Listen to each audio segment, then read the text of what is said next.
Hey, niggas is getting threatened to get their ass ate. That man waited for the recording to start to say that. Yeah, he nasty as fuck for that. I'll say it again. You know, you expect that from his con. Elaborate on that. What is his con? Oh, those goddamn shit flinging banana. Come on, you know the ones. He's talking about you. You know, the podcast where you don't show your face is a crazy one to want to get racist on. Nah, don't worry. Because I don't think you should be saying stuff like that as a white man. We got a good photo of him. Shit, who gonna stop me? Then don't put that shit out there, bro. You should be asking who gonna stop me from posting that photo. Bro. That's what you should be asking. Kiana got me, bro. Me and Miss Moderator, we locked in for real. Yeah, okay. Hi, everybody. Welcome to episode 8 of the Usual Spot podcast. I am your wonderful moderator, Miss Moderator, here with some great people. We've got Del, Carl, a faceless Josuke for now, Marshawn, and Buku Joe. Okay, we've got some great topics. Let's just jump right in. I want to start with the Nintendo Switch 2 release. It had a record-breaking opening in sales this week in multiple countries, including the US. And some of you guys felt like you didn't feel like the Switch 2 release would have the same hype as the first one. So with this new research we've got, this new evidence we've got, how do y'all feel about the Switch 2 release, and does it compare to the Switch 1? Let's start with Carl. Oh, okay. Are you talking about the hype? Yeah, the hype, the release. Oh, I don't care how many fucking Switch 2s got sold. The hype is not there. What? Every streamer got excited to go buy the Switch 2 and then played Mario Kart World for 10 hours. And then they were like, well, that's it. Let me go see what other games run better now for 2 hours. Like, who cares? What? Unless you're a streamer, what motivation do you have to go get the Switch 2? It's not even a fucking question. What are you talking? I don't know, bro. That's not like, you're not really answering the question correctly, because like, what are you? Yes, I did. Say? When the Switch came out, people were playing a bunch of different shit. People were blown. Like what? Like what? What were they fucking playing? Breath of the Wild. But that already came out on the Wii U. Who got a Wii U? Listen to what the fuck you're saying. What you mean? Who got a Wii U? Niggas was buying Wii U. People were not buying. People did not buy Wii U. Niggas was buying You're Wii U. bullshitting, bro. It wasn't. Of course, I'm not comparing it to the Switch. I'm not comparing it to the Switch and whatever came after. I'm not comparing it to the Switch and whatever came after. But the weird part about this to me is like, who the fuck cares besides like going and like playing other games? That is like a part of the hype of getting the Switch. Now what you can do is criticize that and be like, that's weird hype, or that's not fair hype, or that's not like, you know what I'm saying? However you feel about the hype, but hype is hype though. You know what I'm saying? It may be different, but the hype surrounding the Switch 2, in my personal opinion, is like on that. It's on that level. Who have you seen that's hyped to be playing nothing but Mario Kart fucking World? Okay, but that's still hype that is surrounding the game. It's surrounding the system and led to all-time sales of any system like they got released initially. So to be like what were y'all initially saying? Right? Because Del's quiet right now, but Del was the person that brought this up. Del was the one that said it. No, I brought it up. I thought Carl brought it up. I brought it up. No. He brought up the fact of like the hype doesn't feel the same or something, right? Well, you said like, does it feel like the Switch 2 is coming out tomorrow or some shit like that? And I think he brought up it in comparison to the Switch 1 of like the hype not feeling the same. So let me get a clear, I want to get a clear understanding of what y'all were trying to say. I said the same thing, but I'm not important. I mean, exactly what you just said. But what do you mean by that? Like, what do you mean it's not the same? And what are you basing it on? I'm basing it off of the hype surrounding the first Switch, and I'm comparing it to the hype around this one. And I'm not seeing, you know, if I can interject, I think the Nintendo Switch being a wholly different platform than the Wii U was previously aided to a lot new hype. Like, this is totally fucking different than what the Wii U is. It's like, oh, this shit is supposed to be portable / a home thing. Plus, they were kind of hyping up that Labo shit at the same time around it. They're like, oh, what the fuck is that? So people figured out it was just cardboard, but that was hype around that. It's like, oh, these bunch of new stuff that we never experienced before. The Switch 2 is still more or less the Switch 1. And maybe I'm just older. Maybe I'm not in those circles where I can see it being hyped. I mean, people were clearly lining up outside GameStop, etc. But I didn't feel the hype. It didn't feel like, oh my fucking God, there's a new console on the horizon, the Switch 2, yada yada.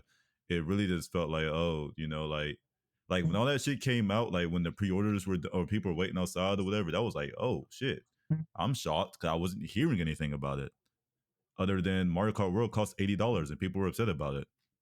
But I didn't really see Switch 2 hype necessarily.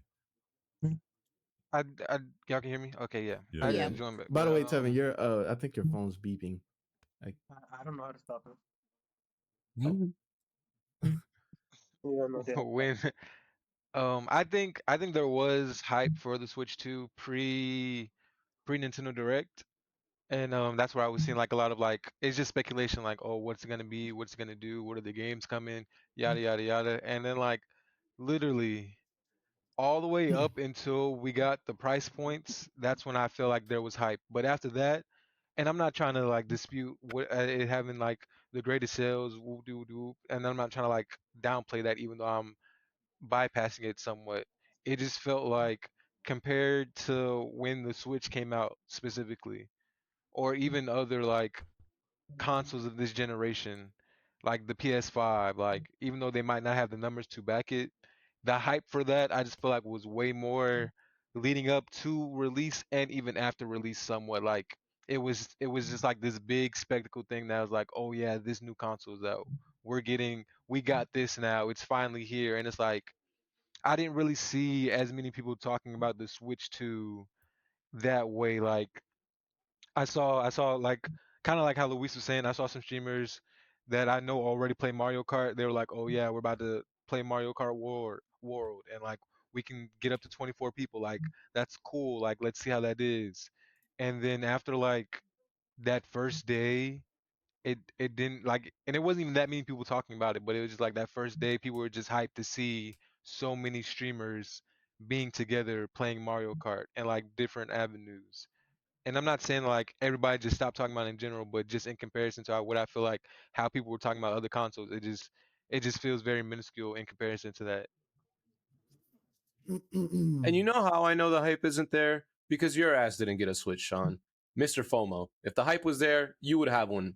You'd be showing That's it to us. that's not how it works. Yeah, I didn't get it. I didn't. yeah. Okay, but if I were to tell you I didn't get a Switch, the first Switch until about a year and a half after it came out, then what are you going to say to that?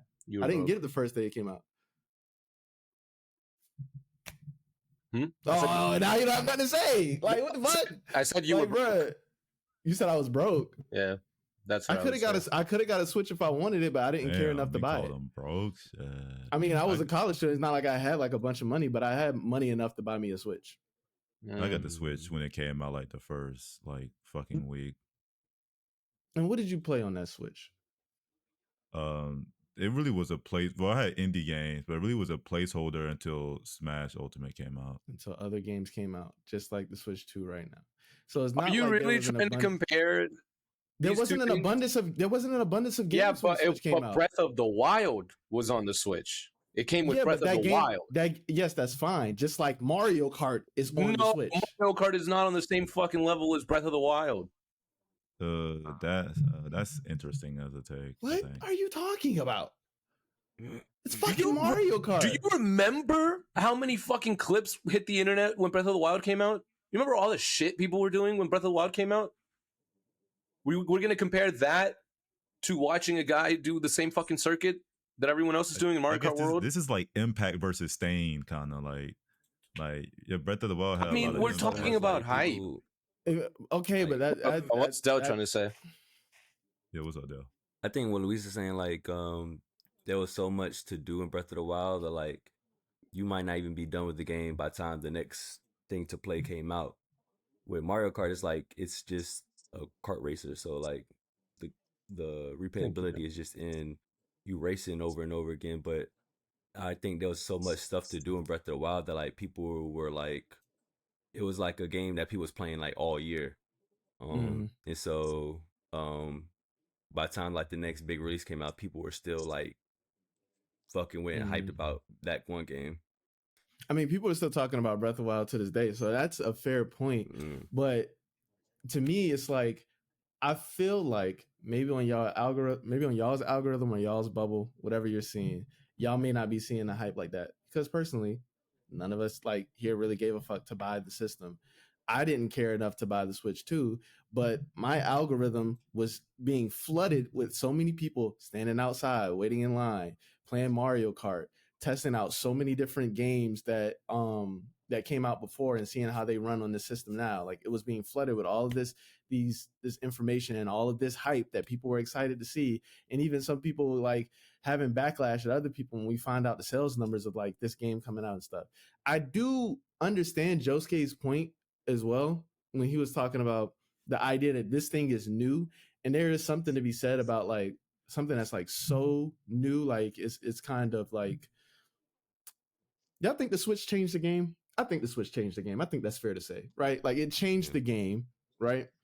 Like there is something to be said about that, of that new thing changing the game, right? There's something to be said about that type of hype. I think it's different. I do think it's different, so I agree in that aspect. Would I say it's more? Like, would I automatically say it's more? I don't know. I really don't know, because like if you like, to me, I think there has to be room for the conversation of something doing numbers that we've never seen before. Like going and buying a system that we've never fucking seen like happen for any system ever, in terms of pre-orders, in terms of like people buying this thing. Like I feel like that's a conversation that should be had. And when this conversation is had, I feel like that's just being shooed away to be like, yeah, but it ain't. It's like that has to factor in at some point. Like, I just feel like time is the reason for a lot of this. Yeah, like and like gaming is always like is constantly going to get bigger. The streaming space is constantly getting bigger. That contributes to a lot of that. I don't think it's because the Switch 2 is just this super hype thing. It's just there's more people doing that's it. basically my exact point. Like it doesn't like, and that's why I said I'm not trying to diminish it. It's just the fact that like that, like Joseph said, the time that we're in and how long since we got the original Switch. Like it's the next big Nintendo console. So for that, I feel like it's selling. And like I know, like with that statement, it makes it seem like I'm bigging it up, but no disrespect, I feel like it could have been like almost any next Nintendo console, and it would have done huge numbers that because it's doesn't just a really, Nintendo console. but that doesn't really like, I don't think that that doesn't really equates to hurt. hype That doesn't though. really hurt my point. That does equate to hype But because of no. I don't I'm think saying so. it equates. Yes, it does, because every console that releases like from like that next console coming out or whatever the case is. Okay, maybe I see what you're saying, but let me finish this point. It corresponds to time. It's like it's like it's based on what the product was like that company gave you before, right? So like you're building up hype because of the rapport that you have with this company, or like whether it's either bad or negative, whatever the fuck it is. So the fact that the Switch was so successful, I feel like that just added to the hype of what are they going to do next? Like what's happening next? We know it's going to be the Switch 2. What is it going to be like? How is the performance going to be? Like, I don't think from this, like, that, and the third? yeah, that's why I don't think that Adds to the matters. hype. I don't think so, because like, not being funny, but we talked about it. Like the Wii U sucked. Everybody talked about how the Wii U sucked, but that didn't change how hype everybody was for the Switch, because like we're saying, it's the next Nintendo console. Like all these, like there was hype for the Wii U, and it just didn't sell well, and that's its own conversation for another day Well, that we don't have to the get into now. marketing was But botched. Like they didn't know how to yeah, market that thing. yeah, that's what I said. Like we don't have to, like there's a lot of context in that, but like there was hype for the Wii U, especially after the Wii, because the Wii was super successful. That changes the game. Like everybody was like, what are they gonna do next? And then it was the fucking Wii U, and that was like it came out poorly. So like, and that's why like right now I feel like it's still, I guess, kind of too early. That's more of like a hindsight kind of question, and we're still living in the moment, too close to the moment, I feel like, to really like give an unbiased opinion, even though it's gonna be biased regardless.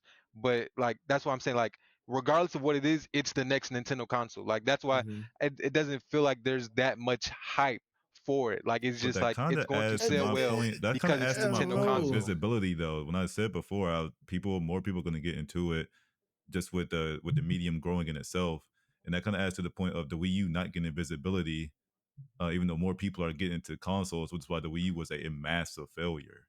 Now with the Switch 2 and relation to that, where it is even more unavoidable to kind of know games, see these things with the advent of social media growing. That is why the Switch 2, a big proponent rather, of why the Switch 2 did what it did, not necessarily because of the hype. How do you no. I feel like you're like separating the two. How can you separate the two when the pool is bigger for people that are intrigued in this thing? Like, what do you describe as hype? I would describe it as like people are anticipating this thing to come out because they're going to purchase it. Like it has like it correlates with anticipation. So if the pool is bigger and there's much more people that are anticipating this console, how does like that just like there's a hard separation from that, like being like not related to hype? Okay, so what I'm saying, the number was going to grow irregardless, just because people are gaming more, right? The number was going to be people like got huge in Switches itself during COVID, so like Yeah, there's let me ask a question. I want to ask a question about that, and I'm genuinely curious. Do you think another factor with just the lack of hype around the Switch 2 is maybe like the state of the economy and just the world, and like to the other conversation of how expensive other games are getting, people are just looking at lineups and prioritizing what they want? Could that also be a factor of why y'all aren't hearing a lot? I think it's honestly, I really just think it's because it's Mario Kart. Like, Yeah. how much Mario Kart do I need to see? How Fair. much Mario Kart do you need to play? For me, Mario Kart's, I know there are people that are like real kart heads and they fucking, you know, do all sorts of There was like no stuff. story mode game attached to the release or something. I don't know about you guys, but like I played Mario Kart 8 for probably a total of 3 hours, and then it only comes out when I'm having like get-togethers and people want to play, but like I'm not on it like that. And I think for that to be like the only launch title, I don't like. Yeah, I do think that's a bit problematic, but to Sean's that doesn't make. Go ahead, Joe. Go ahead. Like I can understand the hype aspect, and I do think they are separate. Like there is hype to it, and maybe like I said, it could just be an age separation thing. You know, we're all older here, and maybe if we were 17, 18, 15, whatever, we would be more in the hype circles. But I do think that I don't think, oh, it did all this craziness. It's 100% because of hype. I do think there's a lot of other factors, like I said before, with just the medium growing in itself. And then the hype that was there aided to that. But I think if people are attributing hype solely to it, it's just, I think it's disingenuous. No, I don't think that's not the point that I'm trying to make. Is okay, like the reason why this thing is happening is solely because of hype. Because to Joe's point earlier, like it's coming off the back of one of the most successful, if not the most successful console of all time. And I'm saying that adds to the hype of what are we getting next? Like, I'm not trying to separate it like the Switch 2 is just doing this all on its own and it's all because of the Switch 2. No, it's because of how successful something like previously what that console was before, and it curated a whole different like generation of gamers and like what they look for in video games. And it's like, oh my God, this is the next step up. That anticipation is like all of that is adding to the hype. Yeah. Okay. So this is to that point. Hold on, real quick. Just to that point, real quick. I think that in itself is why I wouldn't say it's the most hype, or like there's not that much hype, because not being funny, but like in comparison, I remember PS5 talks, and PS5 talks weren't hype because of what the PS4 was. It's because of what the PS5 was and the games that were coming with it. All the upgrades itself, like and everybody was anticipating. Same thing for the Switch. It's also was super hype. Okay, no, this is where okay, I'll say this. When the Switch 1 came out, we were excited because it was new, because you could dock it, because you could take off the controllers, you could do all this neat stuff with it. And it came out with a game that was abundant. It was like a dense game, and people were toying around with the features the first time. The Switch 2 launch did not take advantage of any of the new features, and I think that's crazy. I think to put out a whole like state of play or whatever it was, and be like, oh, look, you can use it as a mouse. You could do all this stuff with it. And then on launch, not have any games that utilize any of those features. They have the $10 game that you can buy. I just had to no one wants to. Go ahead. I mean, it's one of the higher selling games in the store right now. Look, go ahead. My bad.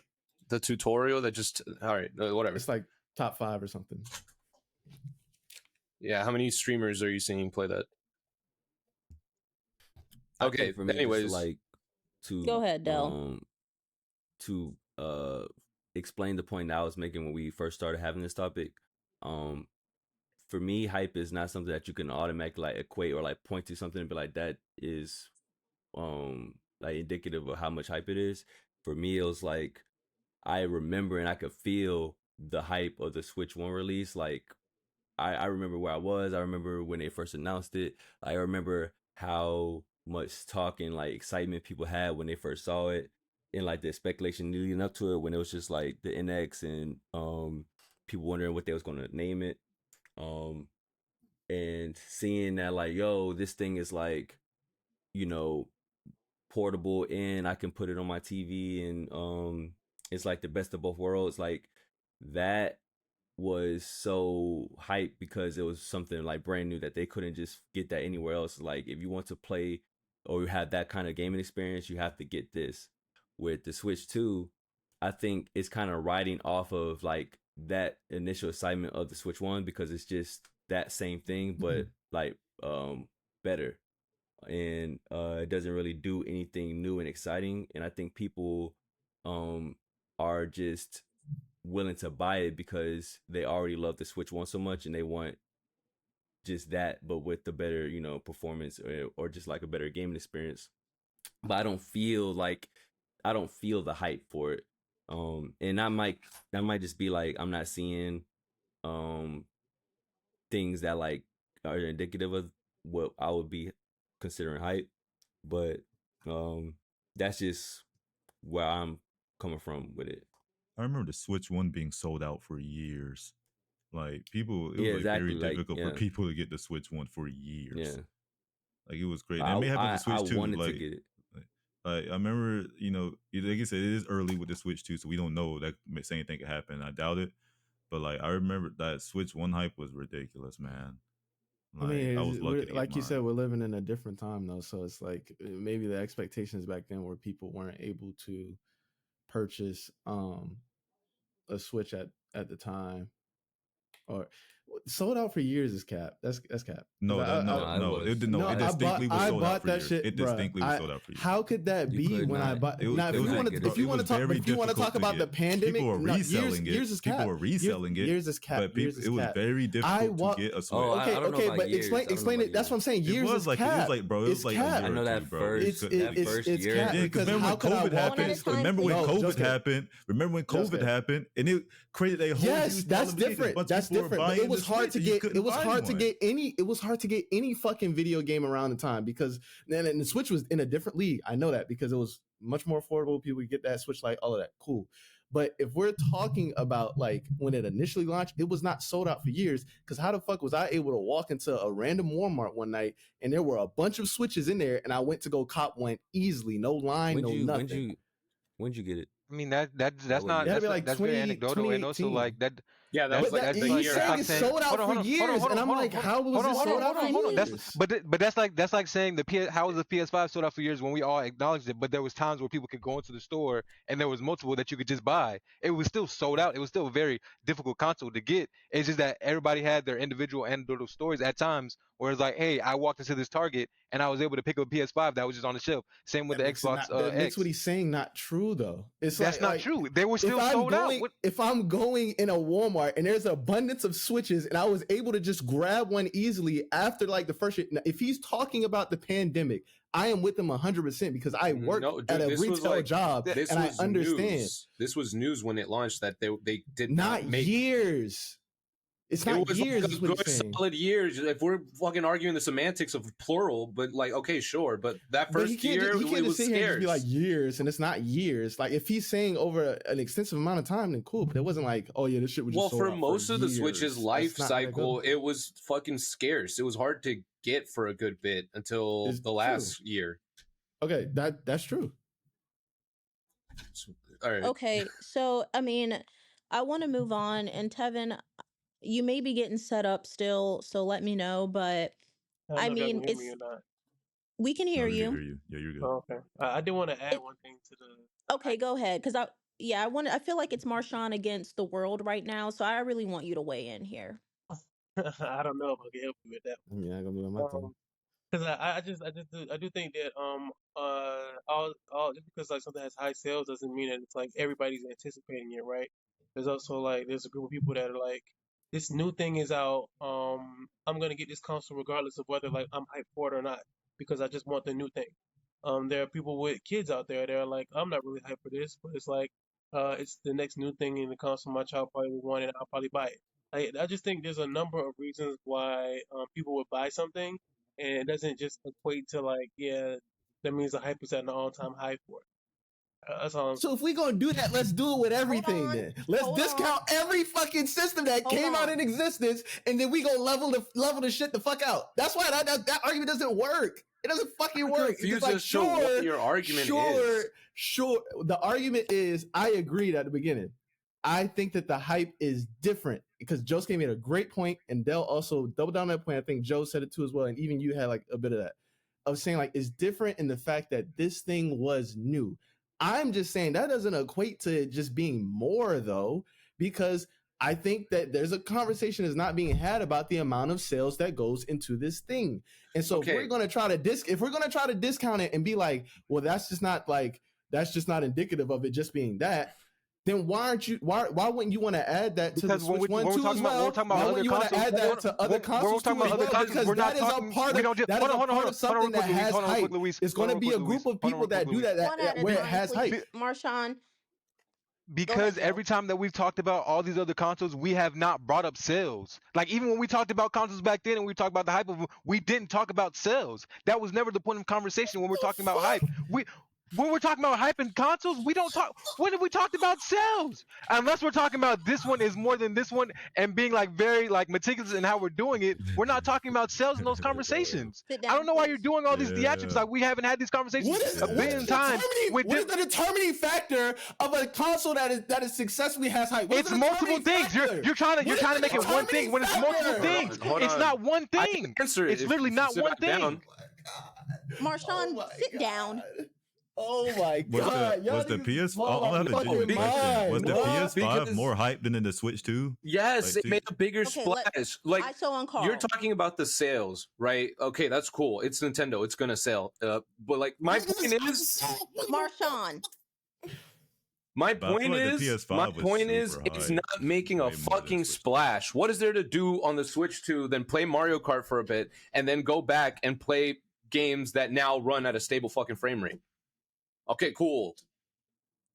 Now what? You're talking about what's available on the Switch, which is a part of the conversation, but that's not that dominant. When the bitch is saying the whole time, the shit is doing hype, though, astronomical numbers that we've never seen before. We've never seen these numbers before. We've never seen it. Fuck. When I'm talking about hype, I'm talking about the splash that it's made on release. How many people are having their Switch excited as fuck to play it? They played Mario Kart for a night. You're saying you don't know that. You do not know that. That is hype a numbers game, or is hype a rhetoric game? He's making a numbers game. I thought it was a rhetoric game, and PS5 was so hyped that people talked about it for so long. So I'm confused. I don't mind making it like. I'm talking about to your argument of making it number. I was like the Switch 2 isn't talked about in the same. That's what I'm like. We're you keep going back to like sales. Like people talk about Mario Kart World for a little bit, but I don't see people like. That's not the Switch 2. That's talking about this new Mario Kart. You know, which is like sure you can attribute that as being the same thing, which I don't have I can see why you do that, but it's not like man. How like the PS5 is like, oh man, this shit runs this game and and like the narrative around the PS5. It just feels like more like Mario Kart. That's cool. This thing from my childhood is new, and then that's kind of was it. People played it for a little bit, and I feel like the PS5 conversation was a lot more hype about what it was doing around the games that came with it. Like, was it Returnal and the other thing? So I don't know. It's an interesting conversation. Tevin or I don't think the Dell, Switch 2 was more hype though.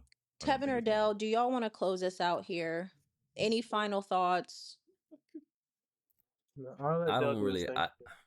thing. I don't really. I think Sean just doesn't see hype the same way like we're describing it. I think like he has to like see something physical and tangible to be like, okay, this makes sense to me. This is hype. How else am I supposed to see it if it's not tangible? Otherwise, it's just my own anecdotal evidence that I feel and I want to project it onto other people. It's like, huh? Are you hyped about the Switch 2? I don't give a fuck about the Switch 2 right now. But guess what? That's not impeding my ability. That's not impeding my ability to look at the fucking room and be like, holy shit, there's a lot of fucking people that are hyped for this because they want to go buy the system. I don't care about it. You're looking at numbers and that's fine. But when that's not the only thing that I've seen. I've said other stuff that attributed.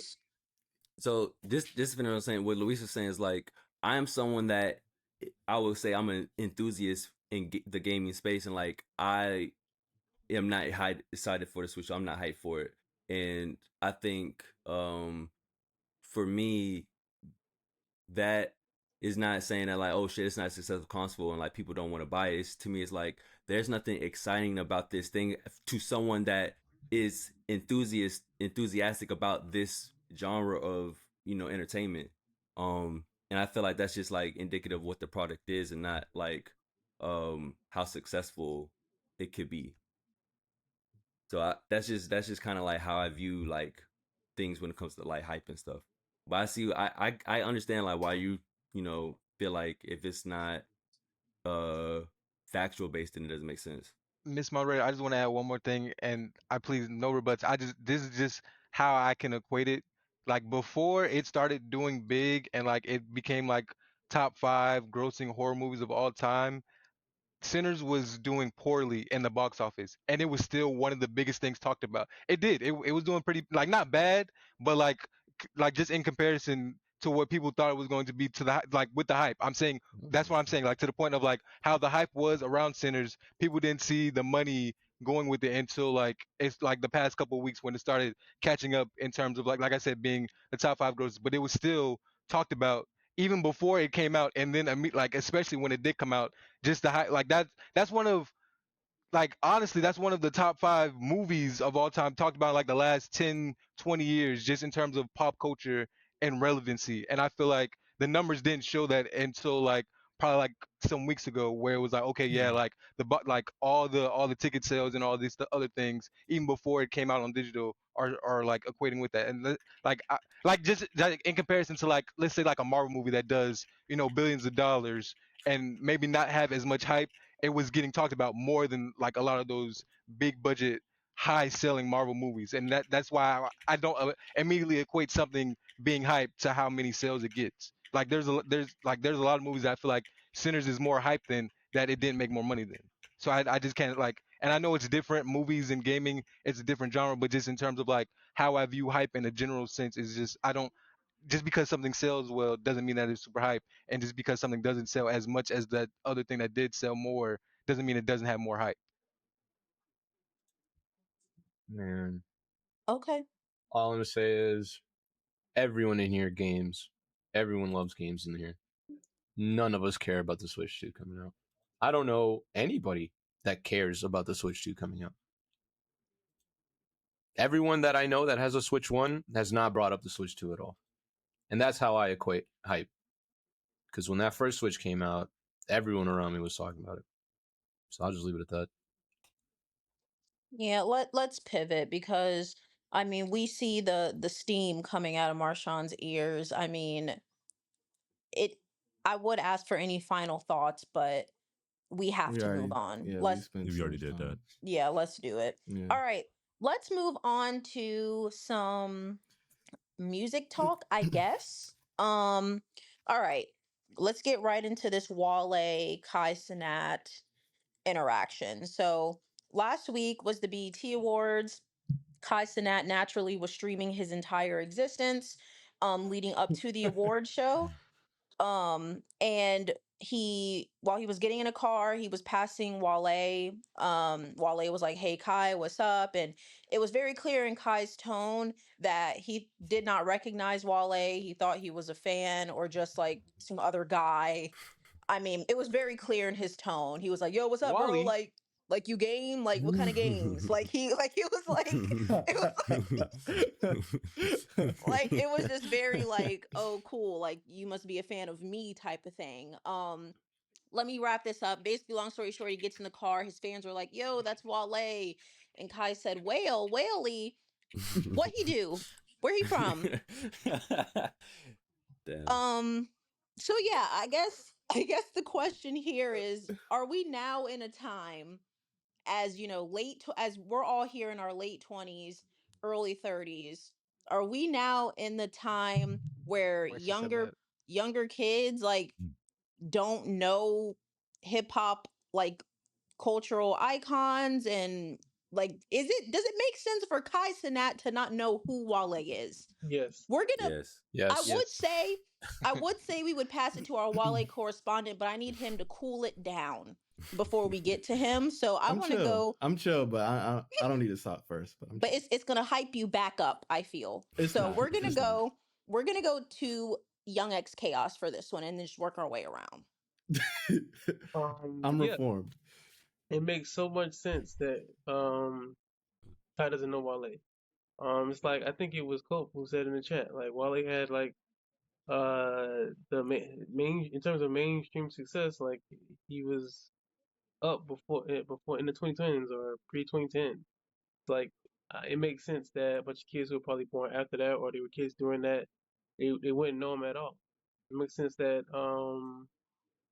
people wouldn't know a lot of these artists, not just Wale, but when it comes to Wale specifically, it's like, yeah, he just hasn't been in the limelight, and he hasn't been working with the younger artists like that. He hasn't been as popular, so yeah, it makes sense that they wouldn't know him at all. You know? And he seems like he stays to himself. Okay. Who's next? Well, I can make my point quick. I agree with what Tevin said. So it is normal for late teens, early 20s to have no idea who Wale is. And honestly, I'm not the Wale correspondent here, but Wale had more than 2 mainstream radio hits. I mean, Lotus Flower Bomb. Lotus Flower Bomb. No Hands, That Way. No Hands, That Way. This nigga naming bullshit. No Hands, huh? No Hands, Lotus Flower Bomb. No Hands, No Hands, Lotus Flower Bomb. That's it. It's not true. It's No Hands, Lotus Flower Bomb. If we're talking on radio hits, No Hands, Matrimony. We're giving No Hands to Wale. No Chill. Yeah. Oh yeah, that is kind of crazy. Why would we not give No Hands to Wale? Because that's most definitely Waka Flocka's song. But sure. Why do you think it's Waka Flocka's song? They both credited on the song. I don't know who's the feature. Tell me why. I want to know why. Tell me why you think it's just Waka Flocka. No Hands, the song on the Waka Flocka album. No Hands, song by Roscoe Dash and Waka Flocka is when I looked it up. But I mean, it is a Waka Flocka song, is it not? Am I fucking up here? Wale and Roscoe Dash might be the feature, so I don't know. Is this an overnight celebrity situation? Like, no, it's a Waka Flocka song. Yeah, so what the fuck? I said I genuinely didn't know. Wale, I'm looking it up. I don't even see Wale on like the first like. I know he's on the song, but he's not credited until I scroll down like 3 fucking searches, and it's like, oh, Wale's on it. The first thing I saw was Waka Flocka and Roscoe Dash. I mean, that's not to say I love his verse on that song, but if we're talking about like, I do think it's really good. People knowing Wale's on that song, at this point, younger folks, it's kind of just like, the Waka Flocka song is on. It doesn't matter. He's on the song. That's his hit. It's just the same thing with Roscoe Dash. It's the same thing like Waka Flocka. So let's go Dash. Regardless, it's more than 2. Like I said, No Chill, Matrimony. What is No Chill? Said No Hands. It's two. It's no. Oh, sorry. On Chill.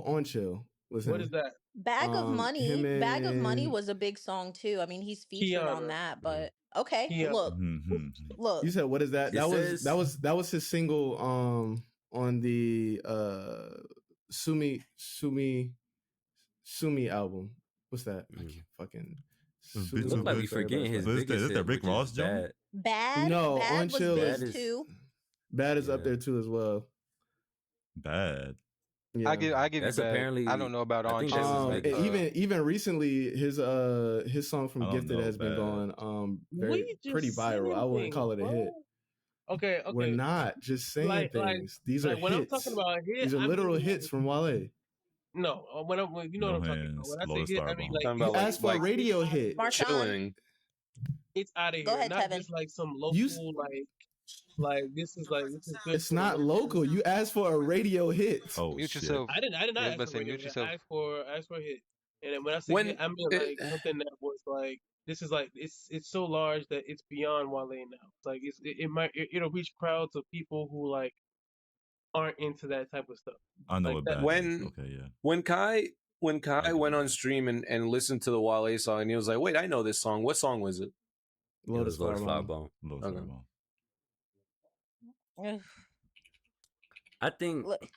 Go ahead. I think it's possible for people of Kai's age not to know who Wale is. Fucking, this might be irrelevant, but I was literally talking to my friends and they don't know who Manny Pacquiao is, and they're 21, and I'm like, how the fuck don't y'all know this person? Like, I think people who are like, I think Kai's like 18, 19. People who are like 23. I was like 23.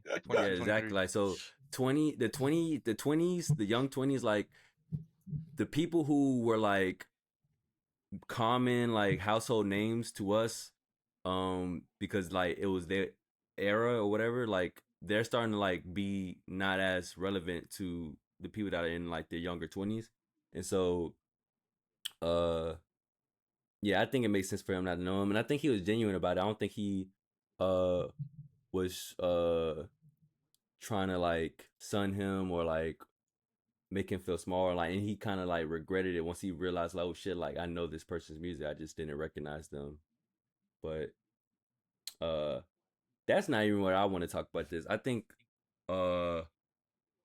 it's crazy why like every time Wale does anything something like this, like he gets shitted on.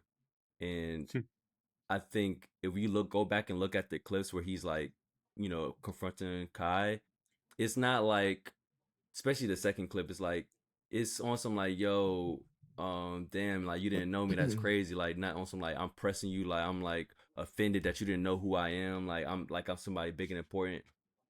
I think it's like some shit that niggas do when like they see that like, oh shit, like I look funny and like I I see the sense of humor in this moment, and like I'm going to go be like, yo, this is like a funny thing, like blah blah blah. And I think people took that and was like, yo, Wale's lame, Wale's trash, like he's not supposed to know you, like old ass washed ass nigga. And I think that's Wale just, like, just the bum. Wale's this, Wale's like, that. Wale's I do think it's normal. Bro. I do think it's like, I do think it's normal to recognize his music and not recognize him too. Yeah. Like, Also, I just don't think Kai is like tapped into music like that. Yeah. Did y'all see that clip yeah. where Raven Lenae was performing and him and Drewski Yeah. were looking like dumbasses, like, who that? Yeah.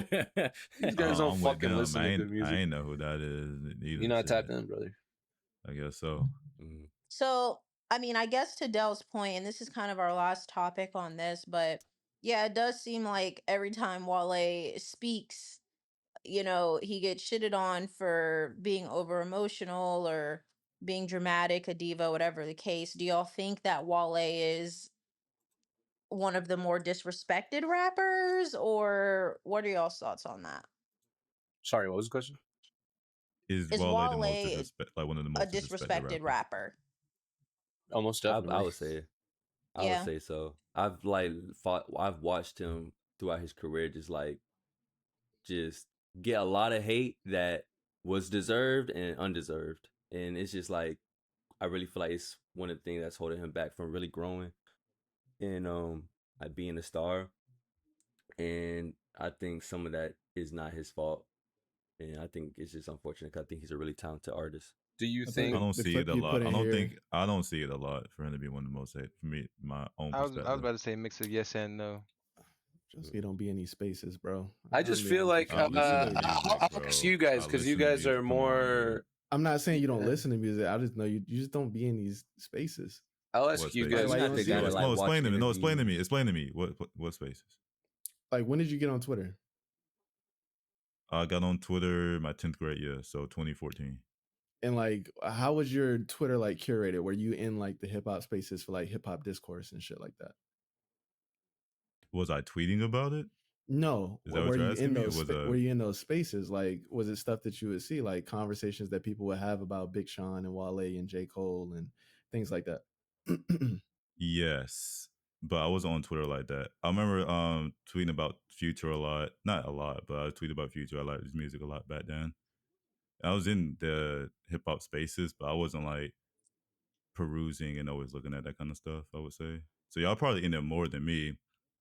I don't think that like me not seeing it back then is like, oh, indicative of, well, I'm not in the space. I just don't see it like that. If he was truly one of the most hated, I would see it all the time. I'll ask y'all because y'all are in it more, but I feel like every time Wale comes up online, it's just to get shitted on. Like he did something and people are just shitting on him. I feel like that's the only time he trends for anything. Yeah.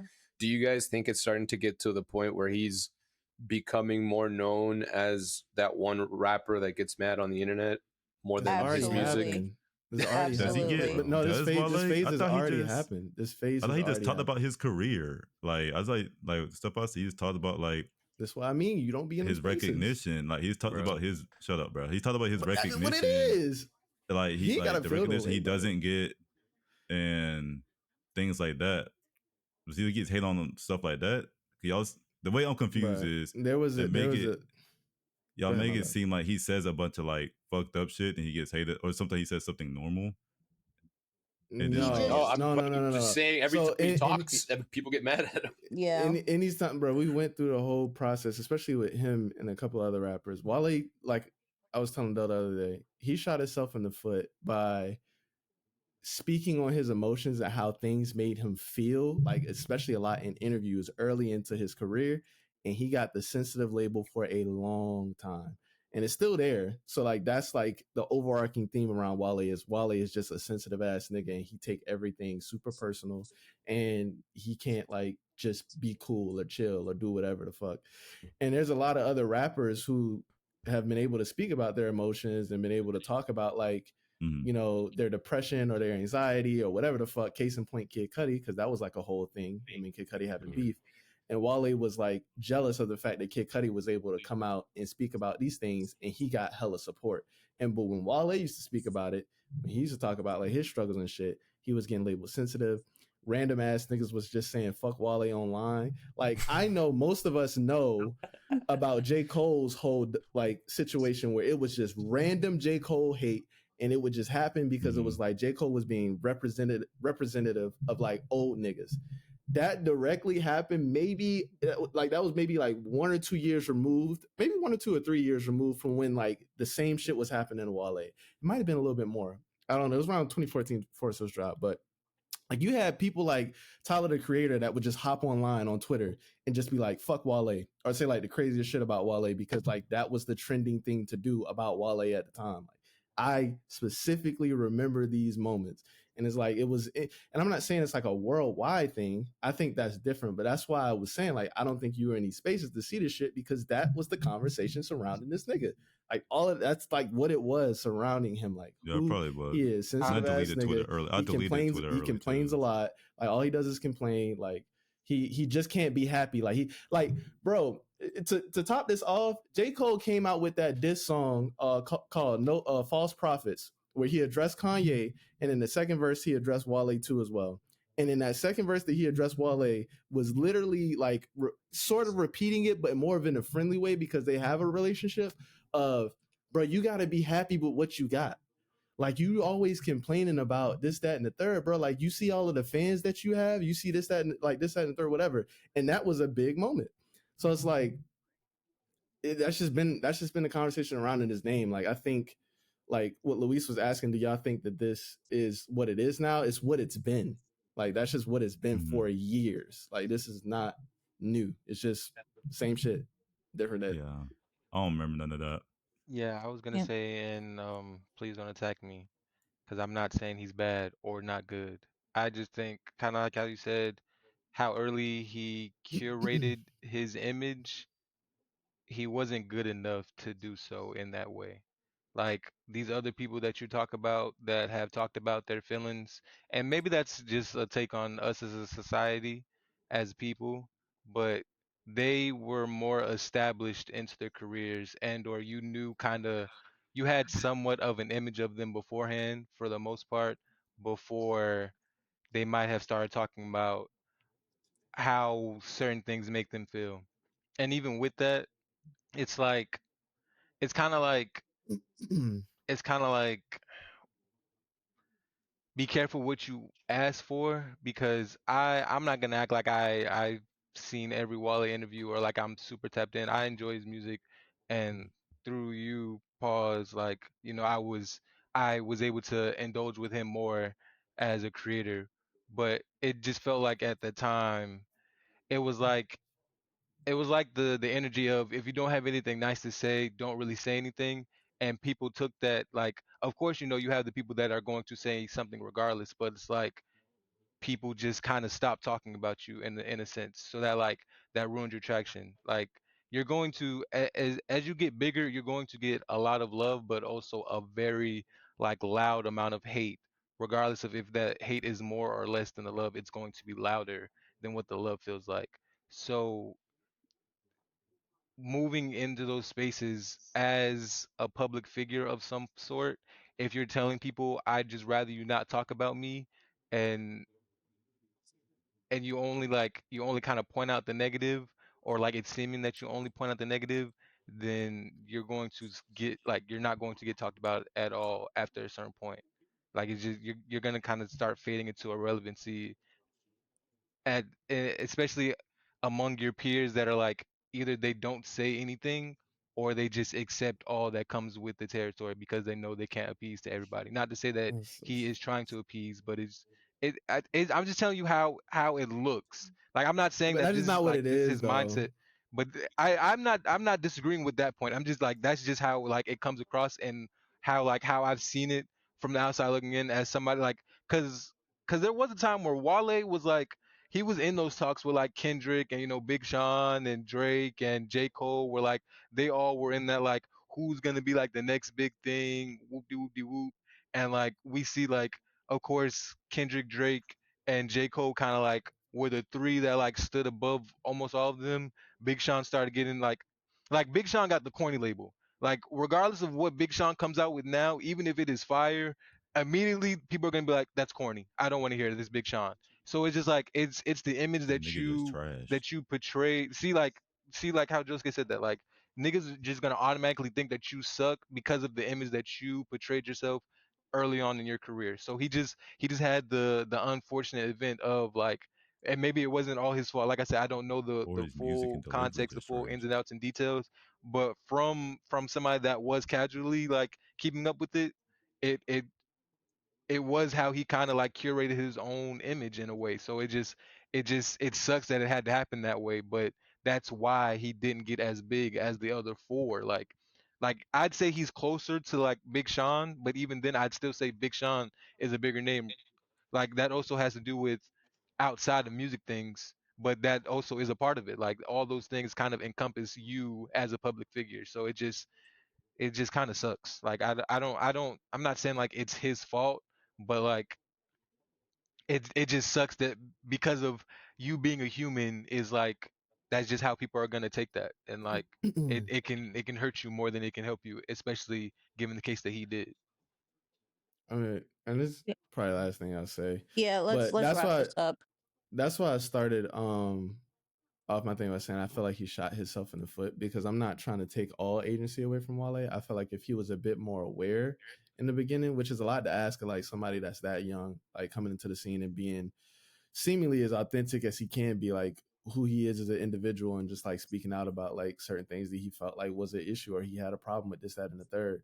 Like, I feel like that's a lot to ask of somebody like that. But there are also other factors. I don't think it's just like, oh my God, he just was talking about this at this point in time, and that was just the wrong time for him to speak on it.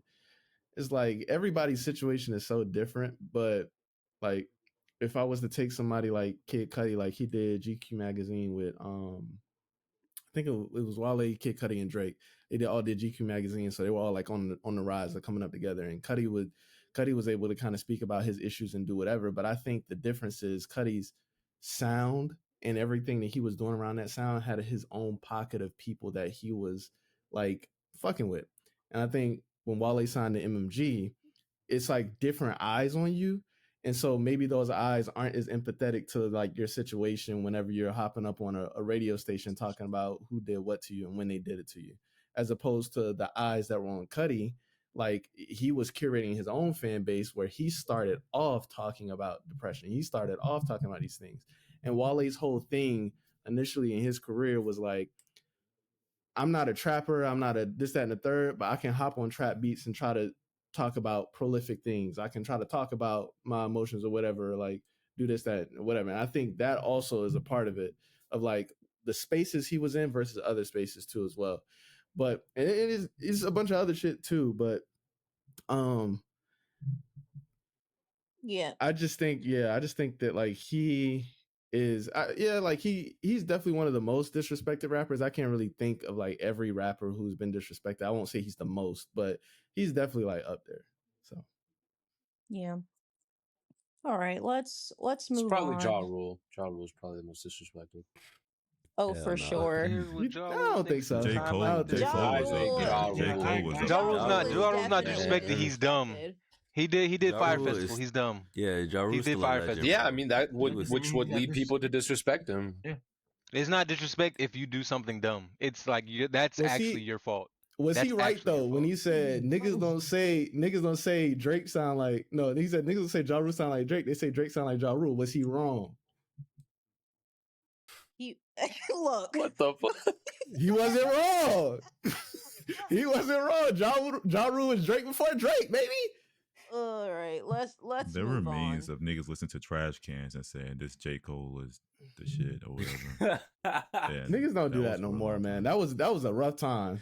But like Yeah. I swear that happens to like so many different, especially like backpack like rappers like that. Like that was happening to a couple of different people. J. Cole probably at the highest peak, but I can't say he's the most disrespected because he came out of that. And like now, niggas respect him. Yeah, they have. I wouldn't say They they do? respect him, Do but Yes. niggas respect J. Cole? No, they Yes. don't. I'm not even saying that like Yes, like they do. like well, They we respect don't him more I than don't- they well, they okay. respect him more than I don't- If we're talking after like post beef, if we're talking post beef, honestly, Loki, he still is coming out of that like post beef Yeah, with a I bit more think- respect Not being than most funny, and niggas. He With a bit more I'm respect not- than most I'm not niggas trying have to in be the funny. game. Like nah, it's not. this is the one time where like I'm not even saying whether or not I like J. Cole personally. J. Cole is still disrespected, but this is one of those cases where the love is actually louder than the hate. Like J. Cole fans love that nigga. Like that's their god. So they're so loud. It's kind of like Braun fans, where like you can see some Braun hate, but you gonna get like 50 Braun protectors like at that one form of Braun hate, the same way Braun that you're love gonna get that recently. 50 that's J. why I Cole won't be Speaking lovers. like of he's that. the most disrespected But- is because but- of that. His but I- fan but- base is too big and it's They're too also part loud. of why he gets disrespected. I think it's different. I just think it's different. Same as Like with because Kendrick. there are like a lot of dedicated fans, but there's also just a lot of casual hip hop fans that are like J. Cole J. Cole is boring.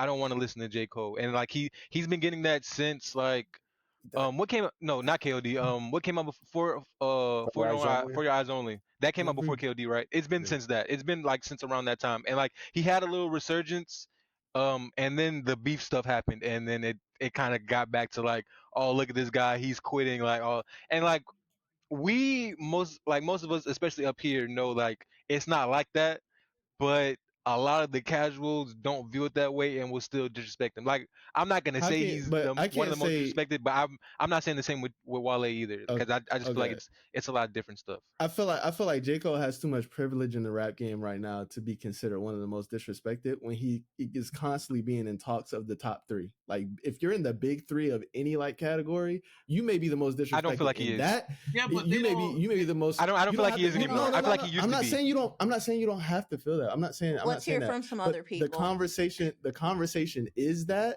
and it's like if you are in that conversation, it's like, how disrespected can you be? Maybe in that top 3, in the conversation, the top 3 are the most disrespected. But like out of any rappers, like the sea of rappers, that's why I won't put Wale in there, because he has some privilege too as well. But it's like, I just can't say he's the most disrespected rapper of all time. Like, I think the fact that he's not really in those talks anymore, like he used to be, but it just it doesn't feel like he's. Let's ISO on Dell. Who else are they saying is the big 3 other than J. Cole, Drake, and Kendrick? You better not say Tyler. I don't think they talk about the big 3 anymore. Not being funny, it feels like it's become a conversation of Kendrick and Drake. I don't think they talk about the big 3 either as much as they used to. But I feel like if you were to ask someone like, who do you think the big 3 of rap are right now? I think they aren't saying they aren't going to say like fucking people who are like probably better who probably they'll probably say people that they'll probably have people they think are better than J. Cole, but I don't think they will say those people because they know. Yes, they would. Generally, J. Cole drop a project today. They're gonna probably argue that he's above Drake just because of the narrative right now. Bro, like, I don't even agree with that. I don't agree with that. And I don't even like Drake. But I don't agree. I think it'll become an argument because of the Drake hate currently. I think people will start making an argument. I think Drake is so low right now. Like, I think J. Cole drop a project. I think we'll have to start. He's riding off. We know on this pod right after Luis is probably me when it comes to Drake hate. J. Cole drops, niggas is not saying that shit is better than Drake. I'm sorry to tell you, like, nobody is saying that shit's better. I'd probably say that because I fuck with J. Cole more than Drake. I don't see J. Cole. But niggas are not saying that shit is better than Drake. I don't think J. Cole is most rappers' new high. Like, bro. Yeah, like that. That shit is. I'm sorry. That's why I said like not being funny. I get what y'all are saying, and like I would disagree with your point. This is gonna be the last thing, I promise. I would agree with your point of like people don't talk about the big 3 anymore, but I would have to disagree with like if you ask niggas who the big 3 today is, like a lot of people will say Drake still, and then you're gonna get a good majority that will also say Kendrick because especially from this last year. That third spot is pretty open. I'm not gonna say wide open. That third spot is pretty open, right? Like especially now, that third spot is pretty open. Like niggas are not. Gonna drop the fall off and take that bitch right back, and everybody goes. There's still a lot. They're still with that. But it's gonna be. It's going. The conversation on Kevin. Incorrect. I mean, what else do I say? J. Cole, even when he was in these talks, it wasn't like he was always the lesser of the 2. I feel like, and yeah, Drake being low is not really Drake being low. What else? That's it. That's all I got for you. Man, yeah. You know, Miles. J. Cole downplay. Spot. You know, Miles. Fuck out of here. Okay, let's move Who on. said you know Miles? You know, Miles took J. Cole's spot, man. Who? Not being funny. Miles. The fastest rapper alive. You know, Miles.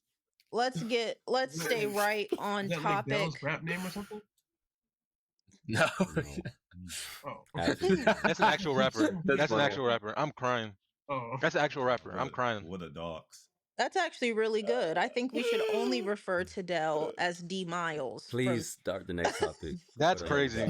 Crazy dogs. Okay, Crazy let's move dogs. on to the next topic. We are done with music. Okay, so let's move on, or back rather, to The Last of Us. The Last of Us director Craig Mazin talks about the "Wime wanna we a wad" Oh. line in the season What? That 2. sound like Bugs Bunny. What the fuck was that about? What? We're hunting for What? rabbits. That's Yosemite Sam. She said, You gotta- "Wow, wanna be a That's not wad." Yosemite You Sam. gotta, It's fucking. you gotta say that clear. Wait, it's what did she say? No, Wow, not Yosemite. That's wanna the be a bald wad. No, the hunter. That's what I'm saying. Yeah, the bald dude. not Yeah, Yosemite Sam. yeah. Elmer Thud. It's rabbits. Yeah, Thud, whatever. Elmer It's Fudd. wabbits. We're hunting for wabbits. Yeah. Yeah. You barely, Craig, Y'all so stupid, he bro. talks about that very controversial line in season 2 of The Last of Us, and says that he brought the idea to Bella Ramsey, and he only went through with it because Bella strongly co-signed the idea. Is this indicative of how the season went for you guys? We all know, half of us love it, the other half hate it. Let's get right. Let's wit right into it. Oh my god. Roll up. Roll up. All right, let's start with Carl here. Bella's not Ellie, right? She's not our Ellie, right? We're gonna admit that, right? I'm not. What? I still like season 1 Ellie. Okay. Season 2 I mean- Ellie, I think, is not the right Ellie, but I mean, season if I 1. address that real quick, Tevin, no, she's not, but it's not her fault. Well, it seems like she Yeah. agreed with this. It seems like she has a lot of agency. Yeah, It's not but her fault. she's not a writer, so why Exactly. would I attribute? Why go to her for that? Like, Mm-hmm. her job is to act. You're the writer. Why are you asking her? Fuck the community! Fuck the community! Yeah, that's all Craig Menzies right there. She acted that. It's her fault. That sounds bad. Who wrote it? She Who wrote acted it? that. She acted And that. then you have brother. to have So somebody to you're say telling me that the writing was good? No, but she Wait, acted come it on. badly as well. Yeah, but that whole scene's already fuck you. How am I up, so supposed it's to like you're gonna have turn shit to gold, bad brother? taste No, in your bro, mouth. Yeah, it's like you're gonna have a bad nobody taste in your ever mouth. wants to blame Bella. It's cool. It's cool. You don't I have to She's blame not Bella the, if why Bella would I was the blame issue. her for the Why writing? do you- She's not I'm the not saying, writer. like, what do I need to blame You don't her have to blame for? Bella. Just watch when it come back around again, and the writing is what it's supposed to be, and she not putting up the acting chops. And And then it's she will- literally impossible she for the will writing to be what it's correctly- supposed to be What do you mean? because they're going in a different direction. Like it's gonna yeah. probably end the way that it ends, but the Yeah, direction that yeah, they're yeah, going yeah. is gonna be completely different. So like Well, it has to that's be. why like I agree with y'all. Like I know Tevin's trying to get his shit off, but like it's not Bella's fault, bro. It's not Bella's fault. It's definitely a writing issue, and that shit sucks. That shit is that shit is bad. Can we talk about this line specifically though? Because I'm not sure if y'all seen the video like in here, but he was like bubbling to talk about it. He was so excited. He was like, yeah, I just felt it. It was like, You are so mad. It was like, yeah, no, I'm not even mad. I'm just like, you know what? No, fuck it. I am mad. I think it's weird as fuck. Like he was bubbling. He's like, oh, it was just in the moment type of thing. I just felt it on a whim. He was talking about it like he was just so proud of it, which he is, which I think is weird as fuck. But he was so proud of his movie. He's like, typically with those things, like if it happens, I only like stick with it if the actress or the actor is like excited about it. And when I brought it to her, she was like, oh yeah, no, I have to do this. And I'm just like, one, he's got like in the back of his head, he's got to know that line's a bit fucked. Cause he really just tried to throw that on Bella in a way where it's I was yeah, thinking that. I think that shit is weird because it feels like I you're was trying to thinking throw it on her to just be like, oh, well, I only would do it if she agreed. And that's the only reason why I did it is because she agreed so heavily. And I'm like, that is so weird to do for a young actress or a young actor, or how do you act day? I don't know how to. I mean, she's a they. Actor. I think actor is gender neutral. Yeah, I think actor okay, is so yeah, technically gender that's so neutral. weird to I do think for actor like a is young technically actor who like this is kind of known, especially in these spaces, if he's like on the internet at all, that is a weird fucking line that people thought was like, what the fuck are we doing? Like clearly they asked about the line because it's polarizing or there's like negative connotations to it. And so I think as a director, I don't feel like you're protecting your actor in that way. Even if that was the case, I don't think you're protecting him. And it also, it's like, it just seems like you're trying to take the heat off of you a bit because of how weird that line came off. So I don't like that. I mean, y'all could talk about it, but yeah, I think that's weird. I think that pretty much sums I it just up. want to go real quick because not being funny, Sean, that was literally my exact take. Like I saw the video and when I what you said is exactly how I felt. I'm like, fuck the line right now. Why are you trying to like? It seemed like you really trying to blame her. Like, Mm-hmm. why you like how you said like I would only do it if my actor is excited about it. Why? You're the director. You Mm-hmm. supposed to do the scenes that you think will fit best for what you're trying to do right now. Like this, that I'm confused. What? Like I get it. You want to make sure that your actor and actresses are comfortable for what you do. But if it's within the realm of the story and it works, you're not asking them to do anything like crazy. It shouldn't matter. Like that shouldn't be a factor in the decision making process. So it just I didn't like that. It felt very fake. It felt very forced. It You know was what's very nasty. It you was know what's just another thing disgusting to while I that? was Like watching it. if I really want to try to like, shit on his name for real, like I could take some of the pressure off of Bella and be like, damn, she could just be an impressionable actor right now, just like wanting to like, say Yeah. yes to whatever the director's coming up to her with, to be like, oh yeah, like let's do it. Like even if she don't really have a full understanding of whatever the case is of like how she's supposed to be directed and how it's supposed to relate to the character, which like sure that takes some agency away from her, but this is all just like to fuck his name up, right? You could be like, Yeah. damn, she just wanted to do it because she saw how excited you were when you said it, and that was infectious, and now it's just going by like what you did. Because at the end of the day, like you're responsible of the final product that we get.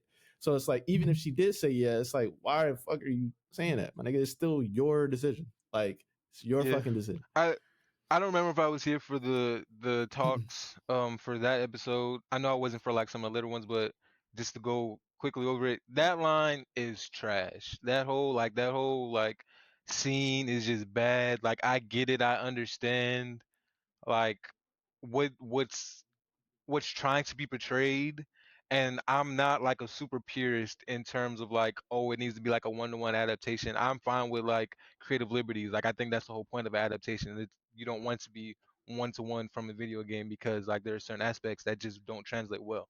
That is such a like, and I don't like using this term. I don't use it often. That's such a character assassination. Like that's literally the exact opposite of what Ellie is going through in that moment.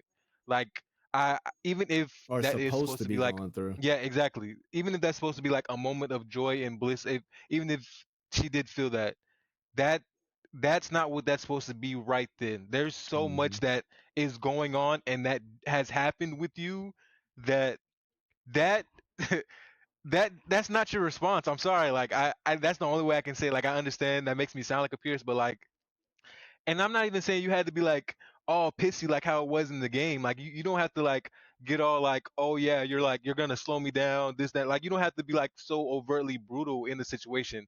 But literally being Mm-hmm. excited and happy and joyful and like this is a beacon of hope when literally you're supposed to betray like hopelessness at this moment, it feels so tone deaf. It feels like it feels like you don't understand grief for real. Like you didn't. Feels like you There don't was no understand process of Ellie. true grief. Like there was no process of anything that was meaningful in that moment. It just felt like you wanted to get like a quick gotcha, and be like, oh yeah, like see, we're not like the Last of Us 2 video game. Haha. See, like this is gonna be different. Like my like it just feels. It feeds into how I feel like Ellie was throughout the rest of the season, which is very incompetent. Ellie in the game, that's a super soldier. Like that's Captain America. That like that. No, that's Soldier Boy. That's goddamn Soldier Boy. That's U.S. Agent. That's a fucking demon. In the show, it's like who would I attribute it to? That's like I don't even know who I can. That's like fucking a toy soldier, bro. That's like fucking small soldier, bro. Like a caricature that doesn't really know what it's like to go through some shit. I just Mm-hmm. dislike it. Like that. That's really the limits that started the downward spiral of Ellie's character arc for the story in season 2 for me. And like Louis said, I really like season 1 Ellie. Like I didn't. I'm not the biggest fan of the Last of Us games. I do acknowledge how great they are. The first one's story and the second one's gameplay. But like I'm not the biggest fan like everybody else is. But season 1, I enjoyed how they told that story because I feel like they fleshed it out properly without making it feel like it was a one-to-one, but it felt like there was enough added on to where I can grasp onto it and enjoy the adaptation that they did. And Bella Mm-hmm. Ramsey and Pedro did their thing. Like it was amazing. Mm-hmm. This season, after like the first, I think it was like 2 episodes, it just felt like it just felt like you wanted to make like a rom-com zombie story, and I it just feels like it wasn't Last of Us. Like it's cool if you want to do that, but like do that. Don't do that with The Last of Us. Like there's already somewhat of an establishment here, and you already stated from season one that you were going to tell somewhat of that established story. So for you to like kind of go off the rails, it just that signified how dumb it was to me in general. So yeah, it's just a bad line. Terrible showrunner, director, whatever. He sucks. L trying to put it on Bella. Man, Nah, yeah. bro. I gotta give him a lot of blame. I gotta give him a lot of no, blame, bro. I'm not saying he's because the you worst, but do, like, you yeah, do. L, But it's bro. like I just don't know. I wonder what those conversations were like, and we can move on after this. But I just wonder what those conversations were like for season one, and what's the difference between that and like what season two is, because he did so well in season one, and it's like, what the fuck went wrong in season two? Like I thought that you understood the story. Maybe you really understood one, and maybe you just didn't know what two is supposed to be about, or you're just like trying to overcorrect for like some issues that a group of fans had. Like I don't get it. I don't get like what it is, and now I'm so nervous about season three, because we are literally in an alternate timeline in a different world. Like this is not like super different world. Like, this is just completely different Ellie, completely different Tommy. I think Abby's probably the same, but I'm hearing some talks about what he's gonna do with Owen and fucking Mel and other characters. I'm like, this is just we're in just a whole new space. And like I would be more excited if the shit was good, but it's not. So yeah. Okay, let's move on. Um, Last topic in the gaming sphere world, the Splitgate 2 director wears a Make FPS Great Again hat on stage at the Summer Game Fest, and since then has come out with multiple videos clarifying what was meant by his actions. Following this, Splitgate 2 was also under fire for overpriced in-game purchases, which the director has since come out and apologized for and sliced those prices in half. How do we feel about the FPS? Make FPS hat again? Great Jesus fuck. Oh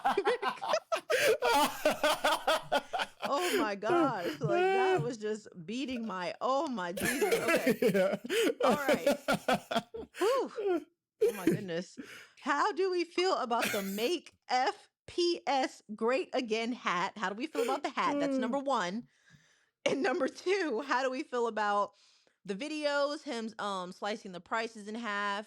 Was it, genuine, or do y'all feel like, he was going for the rage bait? Oh, I hear your feedback type of thing.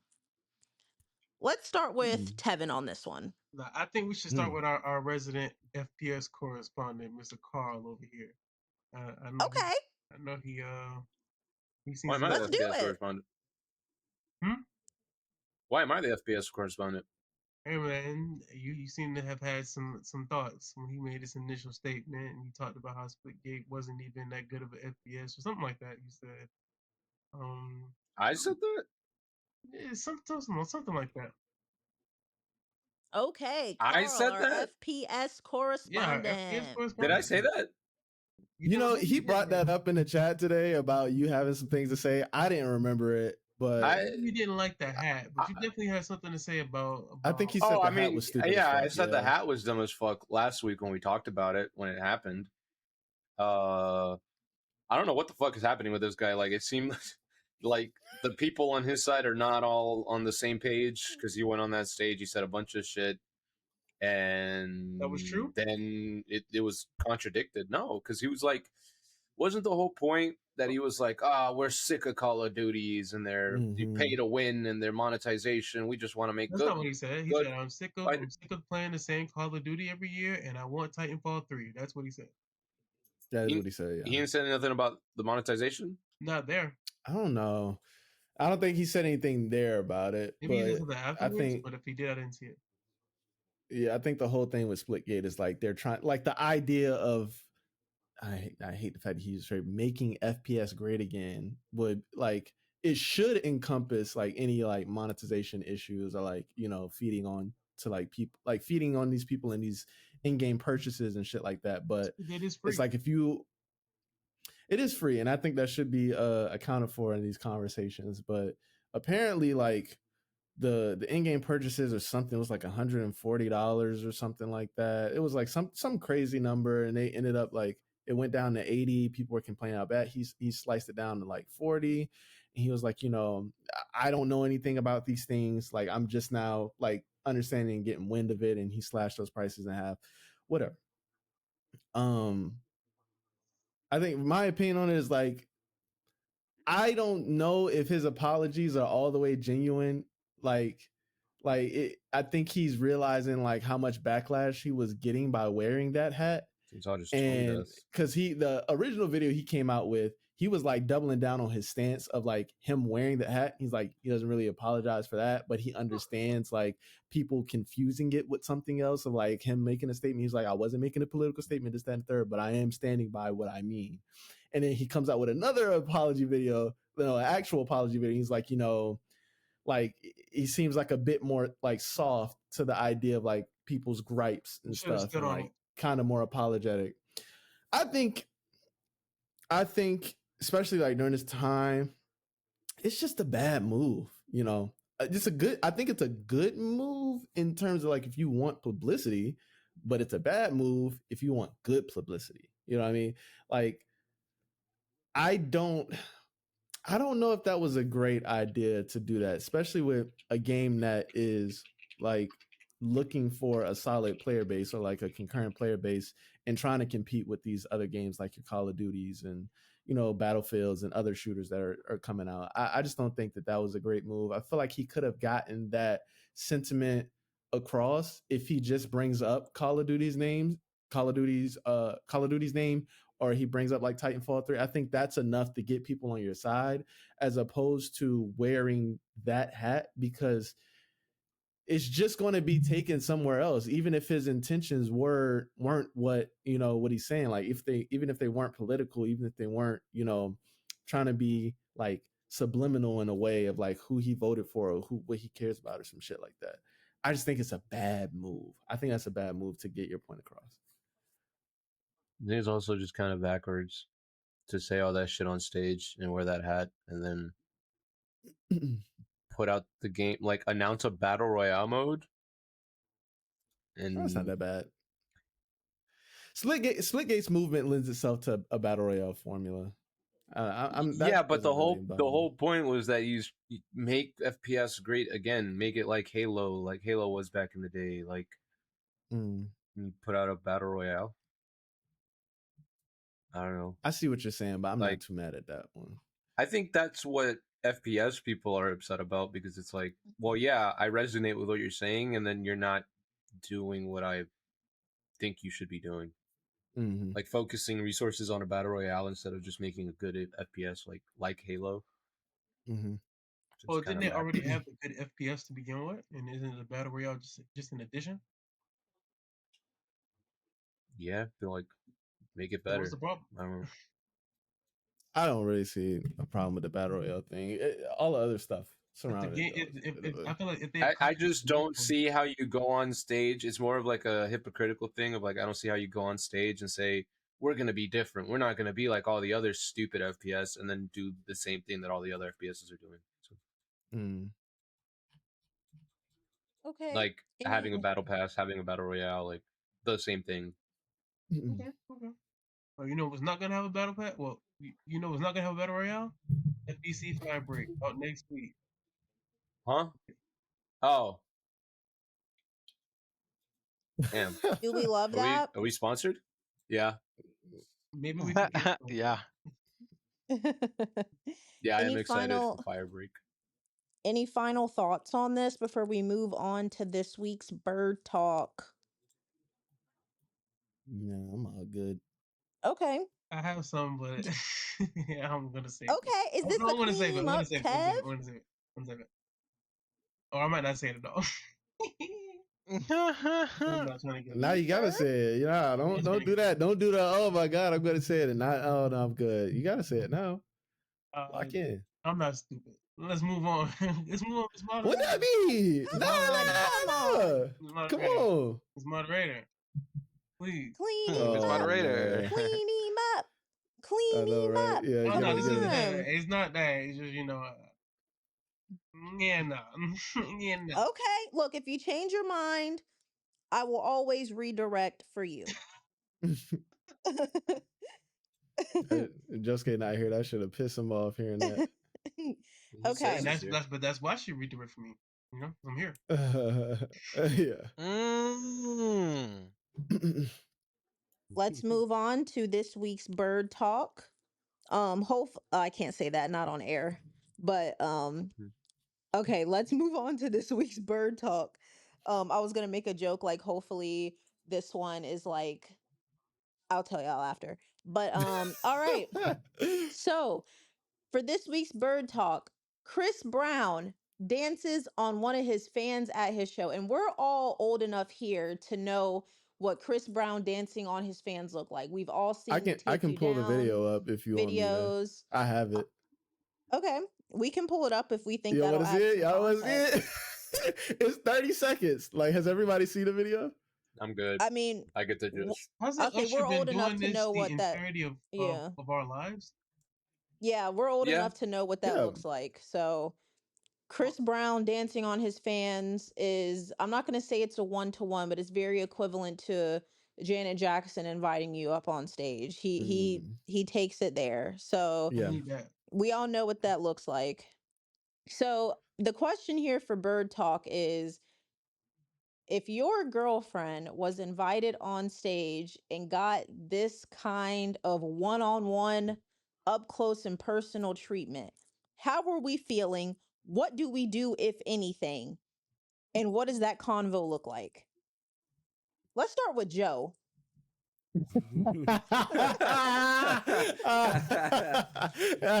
Yeah. That's crazy. Come on, King. Come on, King. Tell us what you gonna do. Feel free to tell us what you think about this topic. Chris If- Breezy pelvic thrusting in front of your girl. I guess we're getting really deep into the bird talk. If she wants to go on stage and get gyrated on by Chris Brown, it is Nah, one he of two pelvic thrusting. options. He humping. He It's dry one of humping. two options.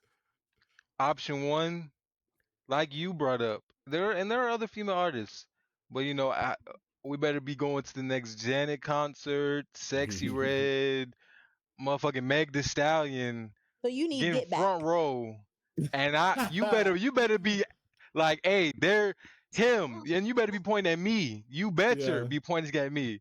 That's Yeah. one. That's option one.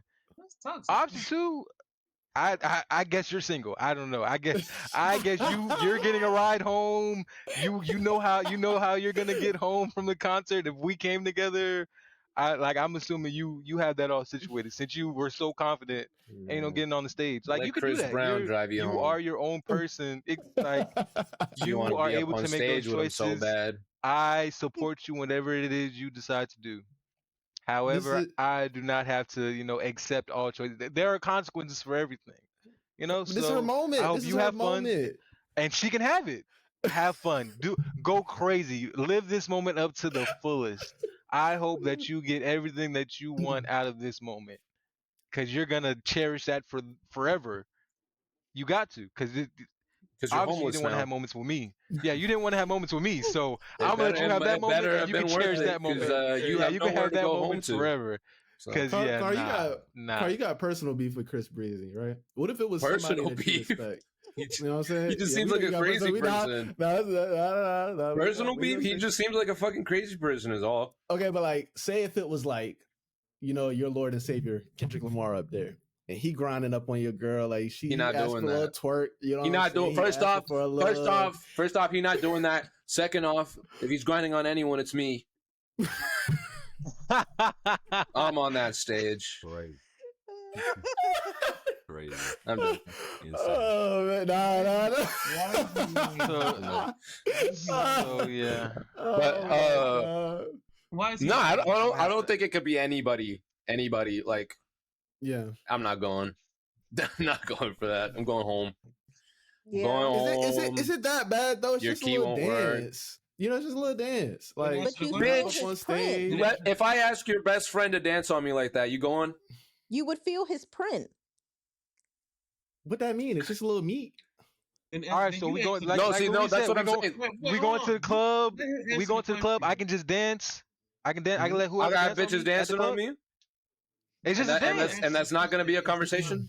Instead of Sean sitting there judging, But these regular bitches aren't Chris Brown. You know what I'm saying? Why are you It's not like answering like the look.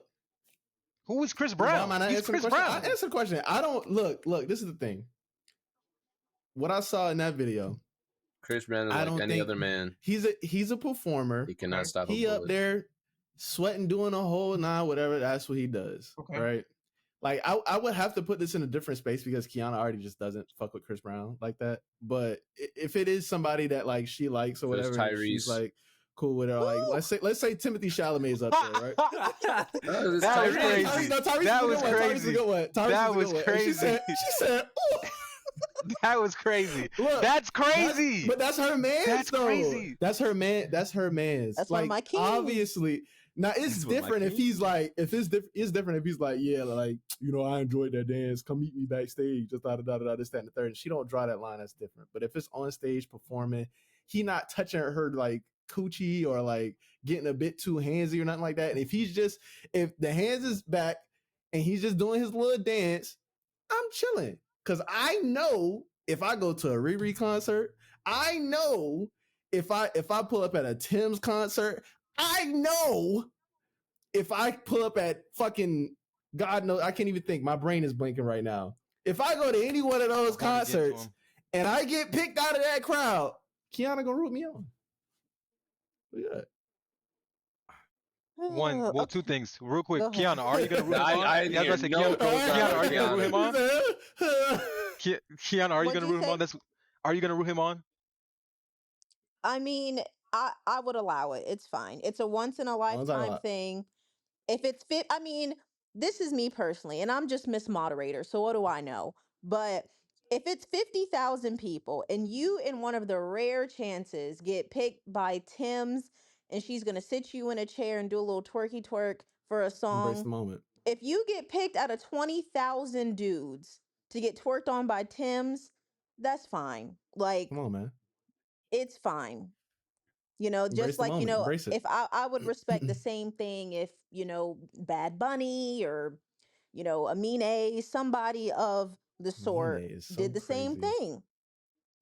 I don't respect the Amine one because like, why are you on his dick that bad? That's kind of crazy. My second point is, and we've all seen the movie. I'm pretty sure. Sean, you should know what I'm about to say. You saw Dope. That shit is a slippery slope. That shit starts one way and that shit just starts going down there. Like you said, I it's not like, my thing is it's never really on my girl. Like yes, she has the choice and like I can deal with it however I deal with it. But kind of like how you said, Kiana, like you picked out this person out of the thousands of people that are here right now. That's not nothing. Like yeah, that's not nothing. I'm sorry. Like that's not nothing. That is something. And I'm not saying that, and that doesn't always have to lead to something else. But the fact that has a foundation in general is just what I don't align with, because I'm not trying to be on the holier than thou. Like I am like fans of people, but like these are regular people at the end of the day. That's just a nigga. Like that's just another nigga. Like how you said, oh yeah, those bitches at the club aren't Chris Brown. Who the fuck is Chris Brown? Like that, it's Chris Brown. Like I understand he makes good music, he dances well. These are just regular people still at the end of the day. Like so I'm not about to like, even if I'm a fan of them, I'm not going to idolize them to a point of like, oh yeah, like this has to be my moment with them. Like I feel like there's so many other opportunities to have another moment that it doesn't have to be this moment for me to like be like, oh yeah, that justify in a relationship, like specifically a relationship. Like not even dating wise, I feel like it's more okay because like you're dating. But like that's my girl, that's a little OD to me personally. And maybe I'm insecure, maybe I'm the insecure man here. I don't give a fuck, honestly. I truthfully don't care. But it's just like, not even funny. I wouldn't really feel comfortable going on stage with that female artist to have that dance on me. And I would just feel weird. I would feel awkward knowing that I have somebody else, cuz like that moment lives kind of forever, especially this day and age of the internet. That moment lives forever. Like, bro, imagine you're out in public, Sean, and you're known as the nigga that let his girl get grinded on by Tyrese. And I don't even care about people's out, but just imagine going out all the time. And that's that nigga that got his bitch took by Tyrese. Oh my Shayla, like that's you now. That's you now. I'd understand if it was somebody like T.I., but I don't know. Shit like that just don't like you know. It's too many things. It's always different until you in the moment. But like me thinking about shit like that wouldn't bother me because I feel that secure in my relationship. I think, and I'm not saying the people that do that don't feel secure in their relationship. That just don't. Me personally, shit just don't bother me. You know, it just don't bother me. So if you're getting danced about bachelor parties and stuff, y'all feel the same way when it comes to like, you know. I mean, bachelor, like if your girl want to get strippers and shit like that. Yeah, like just on some like let's like you know get some dances or whatever. Yeah, shit. I'm go with have your strippers fun. too. Yeah, I'm saying like I think that's a bit different. And not being funny, maybe this is hypocritical. I don't see nothing at your bachelorette party, and I don't want to know nothing at your bachelorette party. But you there? like I don't see. Yeah, exactly. Like exactly. And maybe that sounds bad, but I'm not there at your bachelorette party, and I trust you enough to know that you're not gonna get that wild. But like, I don't have to see nothing at all. Like I'm seeing this shit with my own two eyes. I'm front and center. I'm 4D. That nigga sweat droplets getting into the crowd. Nigga like no. You're hearing people in the crowd whisper, pointing at you. They're like, oh my gosh. Hey, that's crazy. Hey, that's you? I'd never let that shit happen to me. Wouldn't let that shit happen to me though. Like nah. So like I just think all those things are kind of just a bit different. Yeah. Before we move on, I did just want to, because I feel like we got everyone's opinion, but I did want to get Tevin's opinion. So say you're at a concert with your queen. You're at a concert with your queen, and Tim says, come on, I need somebody up here. And the spotlight hits you, Tevin. Tim's gives you a dancey dance. You know, are you just standing there like, oh, whatever? Like, are you enjoying yourself? Like, what's going on? I mean, I don't know. I can't really say for sure. Probably just, you know, it really depends. It really depends. Like, I'm not really, not highly attracted to Tim's like that. I think she's cute, but like, maybe I just haven't seen her enough. I haven't seen enough of her for it to be like something that I'm like, yeah, you know. If it was Summer Walker. So we're lying on the Usual Spot podcast. What do you mean? I haven't seen that much of Tim. Like, she's not somebody that I'm lusting after, you know. SZA? Okay. I think SZA would hate me, honestly. Yeah. You said hate you? Why? Can you start asking her where the music at? No, I don't really care about the music. Yeah, nah. Okay. Yeah, nah. I don't know, man. It's just. I just look at that as something that is just so far fetched. It's just really hard to. It's hard to consider it.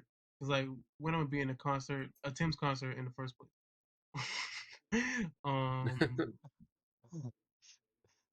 You said Tim's would never see me anyway, so that just don't even make sense. That makes no sense. Yeah. Okay. And also, I'm like, maybe I'm crazy, but I'm one of those people that is like, they're not. Like, I know some people look at it like these are like celebrities, they're like unattainable, but it's like, no, I could probably bag one of them. So what happens when it's like, talk your shit to exactly. So what happens when it's like that's happening? And I'm like, yeah, you want to take this somewhere else? And you know, it's like, you know. It looks crazy. It looks crazy. Yes, sir. Okay. Speaking of taking it somewhere else, let's move on to my favorite topic. Usual or segment rather. Usual or unusual. I already knew it, bro. I already fucking knew it. I was waiting on it. It's the Dell head bop that get me every time, bro. It's like, why are you co-signing? Okay. Fucking unemployment theme song. She's just making up her own. Every time, bro. You are nasty. You know, I'm not going to out you. I'm not going to out you like that. Who? Me? Just know that I saw the YouTube comment as well. Yeah, that's what I was referencing. Oh, okay. It didn't sound like it. It sounded like you were trying to take it for yourself. I've been referencing shit this whole podcast. Oh, brother. Here you go. Anyways, Kiana saved me. All right. For our first topic in usual or unusual, Kendrick Lamar performs not once but twice in Toronto, leaving Drake fans salty, even Drake himself, as he messages a Canadian politician calling him a goof for attending his Called him a concert. what? A goof. A goof. He said, "You're a goof." Oh, a goof. You're Like, a goof, you. he's goofy. Yeah, he's a goof. He's a goof. You're a Yeah. goof. You're a goof, you. And if you was in Toronto and you went to that Kendrick concert, you're a goof. No, Because that's you're a cis God. You're goof. supposed to defend cis God. The politician. Brody. Yeah. He's a goof. He's a goof. So is it if the business is usual? true, If the business is true and you went to Yeah. the Kendrick Lamar concert, you're goofy. Ute. You're goofy, fam. you're a goof. You're a goof. You're a fam. goof. That's six. That's You're a six goof, God, Brody. fam. What is Ute and happening? I said, The fuck, you're a goof. You're a goof, Cruddy. the Cruddy. God, fucking talk like they're in the rock bottom. Is it usual or unusual for Drake to still be upset to the point where he's messaging people personally that they can't go enjoy themselves at a concert? Usual or unusual? Let's start with Delster. Is it unusual? Oh, Very, God. very unusual. Okay, why? Because Yes, it is. fucking, it's such a Drake is like an internet demon, bro. Like this nigga, like he really thinks people give a fuck that. Oh my god, Drake just DM me that I'm a goof. Like I don't give a fuck, bro. I'm at the Kendrick Lamar concert. Like turn up, like the fuck. The Like- sixth guy about to pull up on his ass. That boy said, "Oh, I'm just internet." Yeah, he's about to DM you like Anthony Fantano. Like, your boy life is a Breaking 6 out of news. 10. Dell's name That was boy just finna added send to up- the he about to- lawsuit. He about to send the OVO truck after that nigga. Right? We parked right outside. That man about to make a song about you. Pick your ass up. That man about to make a song about you. I don't even fuck with Dell computers like that. I do Apple type shit. He about to give you a nice. That's a Drake bar. That's a Drake bar. You booing me? That's a That Drake would be bar. a Drake bar. That would That's be a Drake bar. Yeah, you booing me? Like That's a Drake bar. y'all still on Dell's. I'm on Apple because I think different. Some Like, corny ass you shit. mad at me? Yeah, I That's a Drake agree. bar. Y'all niggas stink. That's Y'all a niggas Drake bar. stink. Do not listen to Drake. Y'all niggas Oh. stink. I control That's a alt Drake bar, delete your man. life. Yeah, that shit hit different. That's some dumbass shit you would Shut say. the Do not fuck. listen to Drake. Some Drake shit, bro. Shut the fuck up. But yeah, Dell, let's use Dell's point here and kind of just quickly pick, like, everyone share their thoughts. So Dell said it's crazy. Like, who gives a fuck? I'm seeing an artist I've loved since 2010. Leave me alone. What do you think about that, Carl? I You mean, might not. it's pretty usual for Drake because he's an unusual fella. He's a fucking Mhm. weirdo. So, I mean, what else is there to say? Like, you're weird. I thought this shit didn't affect you. I thought you didn't care. Yeah. I Or think like- I will say I did see. I think it's been corny on both sides. I saw a clip of Kendrick fans at the fucking Chinese restaurant that he was talking about, Oh, that okay. was and they That was very weird. shouting out. They were singing "Not Like Us," and I just see a family Why is of that 4 corny? because it's like to me. they're regular people trying to eat. You're being weird. You're the theater kids at Denny's after the fucking play. I feel They, like were, they were like hyped. They were hyped on the them- concert, and they I bring feel in like if they make they if they think they're ate food there. cool. I feel like people like that do that think, oh, I'm so cool because I'm in Toronto at the New Hope King restaurant that was referencing the song, singing the not like it's like bro, it's like this is kind of cringe. Like we get it. Like You we saying that like is so Kendrick and we like the surprising to me. song. It's just extra to me. It's like you it's know, just you like- never. It seems like, especially in this current phase of your life, like you're all about having a good time. Why isn't it just like a good time? Why is it? Yeah, I don't Because Because understand this that isn't. either, yeah. It's not like a club. This is like an actual Because to me- restaurant. People are trying to eat. You're being a think fucking you think nuisance. the people that are like that own that Dude, place are mad that they have no, I'm traction not coming in saying. and I'm not saying that. getting I don't money? think I you're don't. getting what I'm saying. I think it's cringe to be a fucking loud and annoying group of people while there are regular people trying to eat. Like you After see the Did they fact, buy regular food? people trying to eat in Did that they fucking buy food? restaurant. I don't it, know. it It doesn't doesn't look like they doesn't look bought like they food were or not. I don't eating. even They're just jumping I don't even around. really necessarily have a problem with that. And this is just like, I might be getting this wrong. This might not be how it happened, but to me, I see stuff like that. I'm like, there are people who deliberately, intentionally, like, I'm going to go to the New Hope King restaurant because I know this is the place where the song was referenced, or Someone whatever mentioned the it. thing Yeah. was referenced, and I want to make a moment. I want to be a part of a moment, because it's like a thing. And this, instead of it being organically like, oh shit, like we're at a Waffle House, or we're just like at anywhere else that don't got nothing to do with nothing. We're just sitting and someone start playing this thing, and then because we all are in love with this artist, in love with this song, and we're in this moment, we're just going to sing along together. It would I never think be stuff like organic. that is like chill, but I feel like it can be. It's like, That's not It true. would never That's be not true. organic. But that's I It think would I never. think that's It the would point, never though. be I organic think because if you're orchestrating. going after a concert, especially when a guy shouts out a restaurant on a track, that's like people are waiting to hear from it. Like in that moment, it just would never be organic. Like it's not organic. Like unless like that's a part of your daily thing That's or why it's whatever. corny, though. He's bringing. Well, if that's corny, you got to call Kendrick corny for bringing up the restaurant. I don't He's know. saying no. It's He's like, What? saying Kendrick is No. corny. He He said would never Kendrick is do corny. that. Well, I not Kendrick, said but he's saying the I Kendrick said fans. the Kendrick fans are corny because, like you said, yeah, it's I'm not talking about the fans. organic. It's not organic. Those fans how would that orchestrated be to organic? go there. No, that's the point. I think it's corny Yeah, I'm because it's saying, not like, organic. They orchestrated it's that. They like, were like, guys, it would be the like, hey, coolest thing ever if we someone went to get Hope this King on, and fucking did the someone get song. this on camera. We're going to go to the New Hope King. We're going to play the song, and we're all going to sing along together because, boom, like we're all in Toronto. We're in the restaurant. We're singing the song. It's like to me, that's just like it's just It's I just would. cringe. That's I would hilarious say because it's like y'all saying it's not organic, like as if it could You would ever do be. that. That's the Like, thing that's like weird to me. It's That's like, why it's like- corny.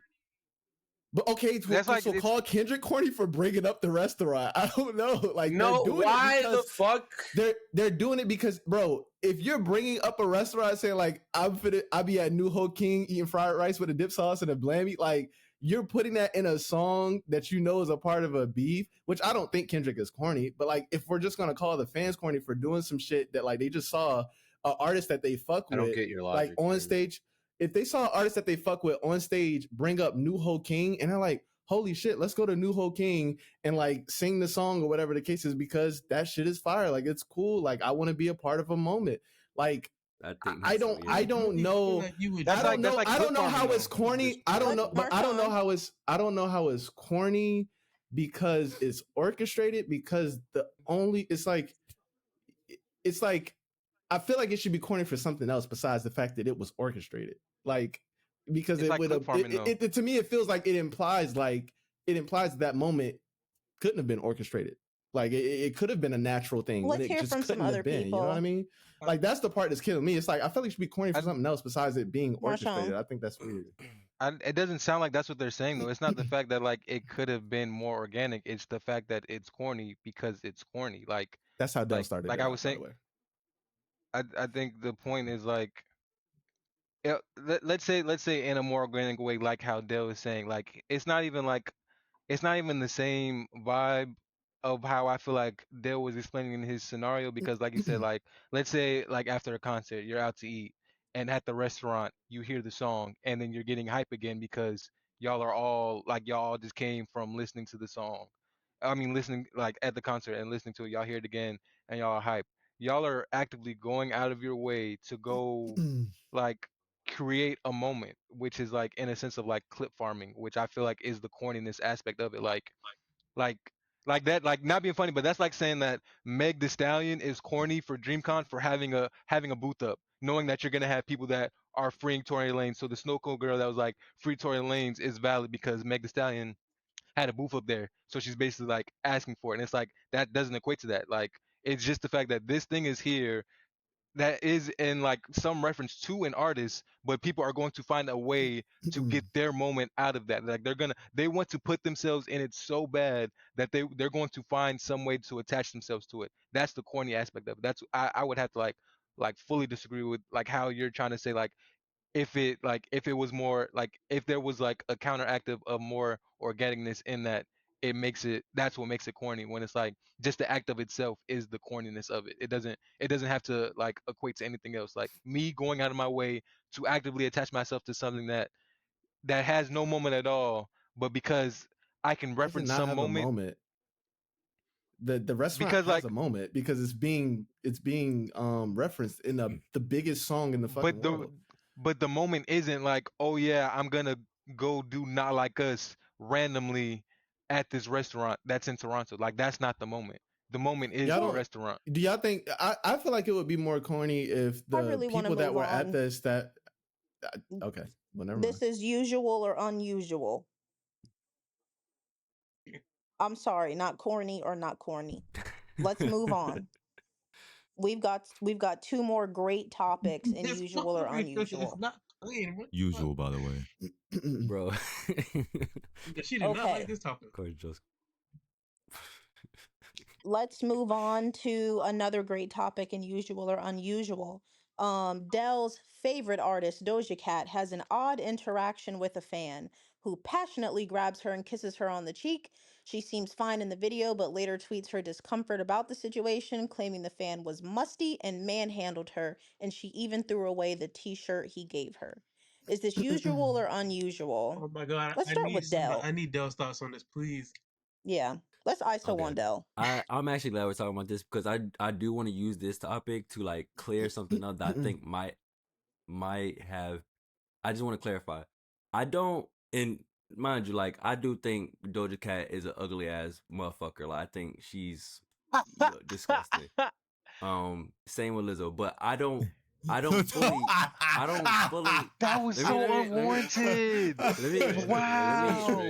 I'm being for real. I'm being That was honest. I'm being honest. crazy. Crazy straight. I don't like hate these people or talk about them the way I do just because of the way they look. I think like Oh my god. I'm not just going around just being like, oh, you're an ugly person, fuck you, or like I don't really like judge people like that just off of their appearance. I don't like Lizzo and Doja Cat specifically because I think like they're ugly people like personality wise. I think they're just ugly human beings, the way they like move, the way they treat people, the way they behave, and I think the fact that they're as especially in the case of Doja Cat was one of the biggest reasons why I started hitting her is that people suck her dick so much and like are on her dick so much that it doesn't make sense to me. It's like there's so many things wrong with this person, and yet y'all are like praising her and showering her and like putting her on this pedestal, and I don't understand why. Phoebe in And the to racial this chat room showing feet. to this We point, didn't even get to the this topic yet. fan, I'm getting to it. This fan seen her like, yo, love you, been a stand of you, like you're fire. You think you like my shirt?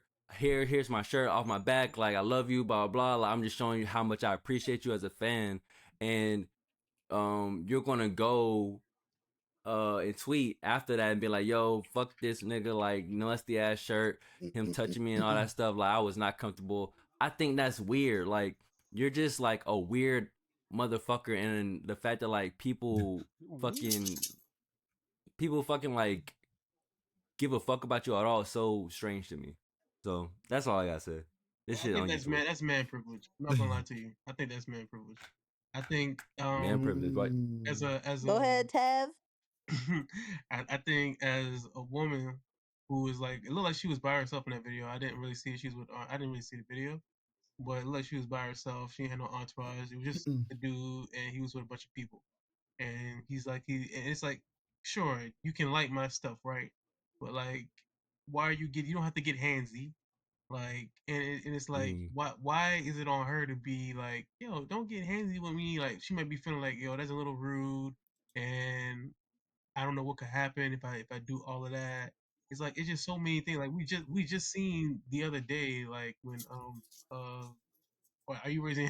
I can tell if you're raising because you want to speak. I know, no, I'm just so that way I can go after you. Oh, okay. Go ahead. Yeah.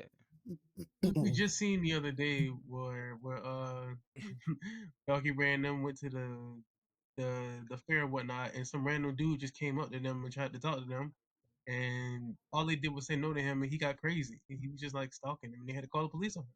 and it's like you never know what you're dealing with. And I just think for her maybe to make it out of there, she got to be like, she got to put a smile on her face and be like, okay, you know what? Yeah, it's cool. But once I'm alone and I'm safe, I'm gonna say what I really think. And I do think it's kind of crazy for you to look at that and be like, this bitch is so ugly inside. It just I don't disagree with you in general. I just don't think this is that situation. I think. Oh, go ahead. I'm sorry. I was Go about ahead, to say, Joe. not being funny, Tevin, just real quick. Did you watch the video? No, I didn't watch. Okay, exactly. Not being Come funny. on, Like man. not being funny. Not being funny. I can tell you didn't watch the video because of how you explain that. I can tell you didn't watch the video because of how you explain that. First off, this is after one of her concerts, one of her shows or whatever. She had security by her. Two, and I know this isn't gonna matter She was at a in the bar. grand scheme of things. They were at a bar. Yeah, but she still has security because it was after one of her show. It was after a show that she did. I know that for a fact because they was other people were talking about it, and the dude also came out and talked about it as well. I know this doesn't really matter, but just for further context, it wasn't like a heterosexual man that's like, oh yeah, I'm a big, huge fan and like slightly attracted or giving attraction. This whatever. He was a homosexual man. This was somebody that she pointed out in the crowd and was like, oh, I like your shirt. And then after the show, she said it again to him and was like, oh yeah, I like your shirt. And he was telling her about the brand that he does with the shirt and saying how like, hey, like I can get you a shirt. And she's like, I want one right now, which is why he was like, I'll give you the shirt off my back at this moment. And she was like, no way. And he was like, no, dead ass if that's what you want. And that's why he ended up giving her the shirt. It wasn't just like a random male fan that's like, I'm a super big fan. Here, take my shirt. Let's take a picture. Do. It's like, no, they had like a whole interaction of things, and then that's when the phone got brought up like towards the end of that interaction, and they were already like laughing and giggling and smiling, and that's why they were so close to each other and ended up hugging. Like that's why it just seems so fake, because it's like if you didn't want to be around him, you didn't have to be. Like you kind of initiated it in a sense, and I don't want to make it seem like I'm victim blaming, but it's like you literally started that interaction and got what you wanted out of the interaction, which was the shirt, which was the whole point of that. So it just feels like for you to have that and then turn around and then be like, oh yeah, this was weird. I was acting this way. He stank. Also in the video, you said he smelled good. Like you didn't even have to lie. You could have just been like, you didn't have to say anything. You literally didn't have to say anything. So it's just like it's very unusual to me. I don't hold the same sentiments as Dill. I have my opinions about Doja. I think she makes great music, but her character is very questionable. So I just tend to stay away from her entirely. But when I saw that, I was like that's kind of weird. Like I'm not gonna say she's a terrible person or anything like that, but I just thought like it was weird how that whole situation played out. Like I don't feel like it needed to go that way, and for it to have gone the way that it did, it just seemed a bit unnecessary. But that's just my 2 cents. Dick Unusual. character, dude, but great music. But she is shitty. I will say she's a shitty person. Kevin, do you have a response? She's Your done some shitty wheels are stuff. turning. Your wheels I, are mean, I turning, haven't Kevin. You seen have the a video, response to but it? it's just like I don't know. Okay. I don't know. I don't know. Maybe we'll have to table this for offline. I want you to watch the video after this. I want you to watch the video after this, Tevin, and tell me what you think, because I'm more so in the middle. I'm not going to get too deep into it, but yeah, give me your thoughts.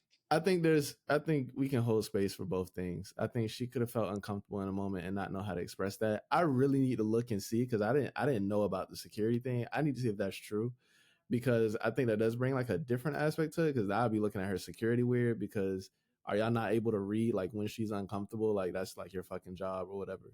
But yeah, I'm more so in the middle. I think she could have been uncomfortable. I think he could have been a bit too hyper, like both of them were drinking or whatever the case is, and he just didn't understand or was socially aware of that situation.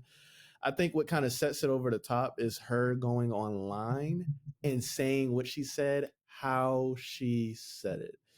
Like, I mean, sure, she said how she said it, and it could be like a warning to fans later to be like, hey, like, this is like how y'all need to deal with me, or like, I don't like this. This is how you need to deal with me. I think she could have said that in a better way where it didn't make him seem like an asshole, because with a person with that type of platform, I feel like it lends the artist to be a bit more responsible with how they address things. Especially if you didn't feel like any ill will from him, and it didn't really seem like any ill will in the video. He just got a little handsy, you know. He's probably a little bit drunk. Like, I feel like it should have been a bit more space to be understanding there. But yeah, I think her going on Twitter and saying what she said, how she said it, was the issue, not the fact that she might have felt uncomfortable in the moment and didn't know how to express that. All right. Anything in closing there before we move on to our last topic? Okay. Go ahead, Joe. Well, she's a celebrity. She has fans. Yeah, I understand being a little bit uncomfortable with the handsiness, but I feel like that was fan behavior. And all in all, he was respectful. He sang his praises. Sang her praises. Fuck her, but she makes great music. Okay, thank you so much. Stop putting your hands on people. I love that. Speaking of Stop putting your touching niggas. hands, yes. Stop touching niggas with your hands. But they said it's a virus. Viruses come in families. No, it's in the same family.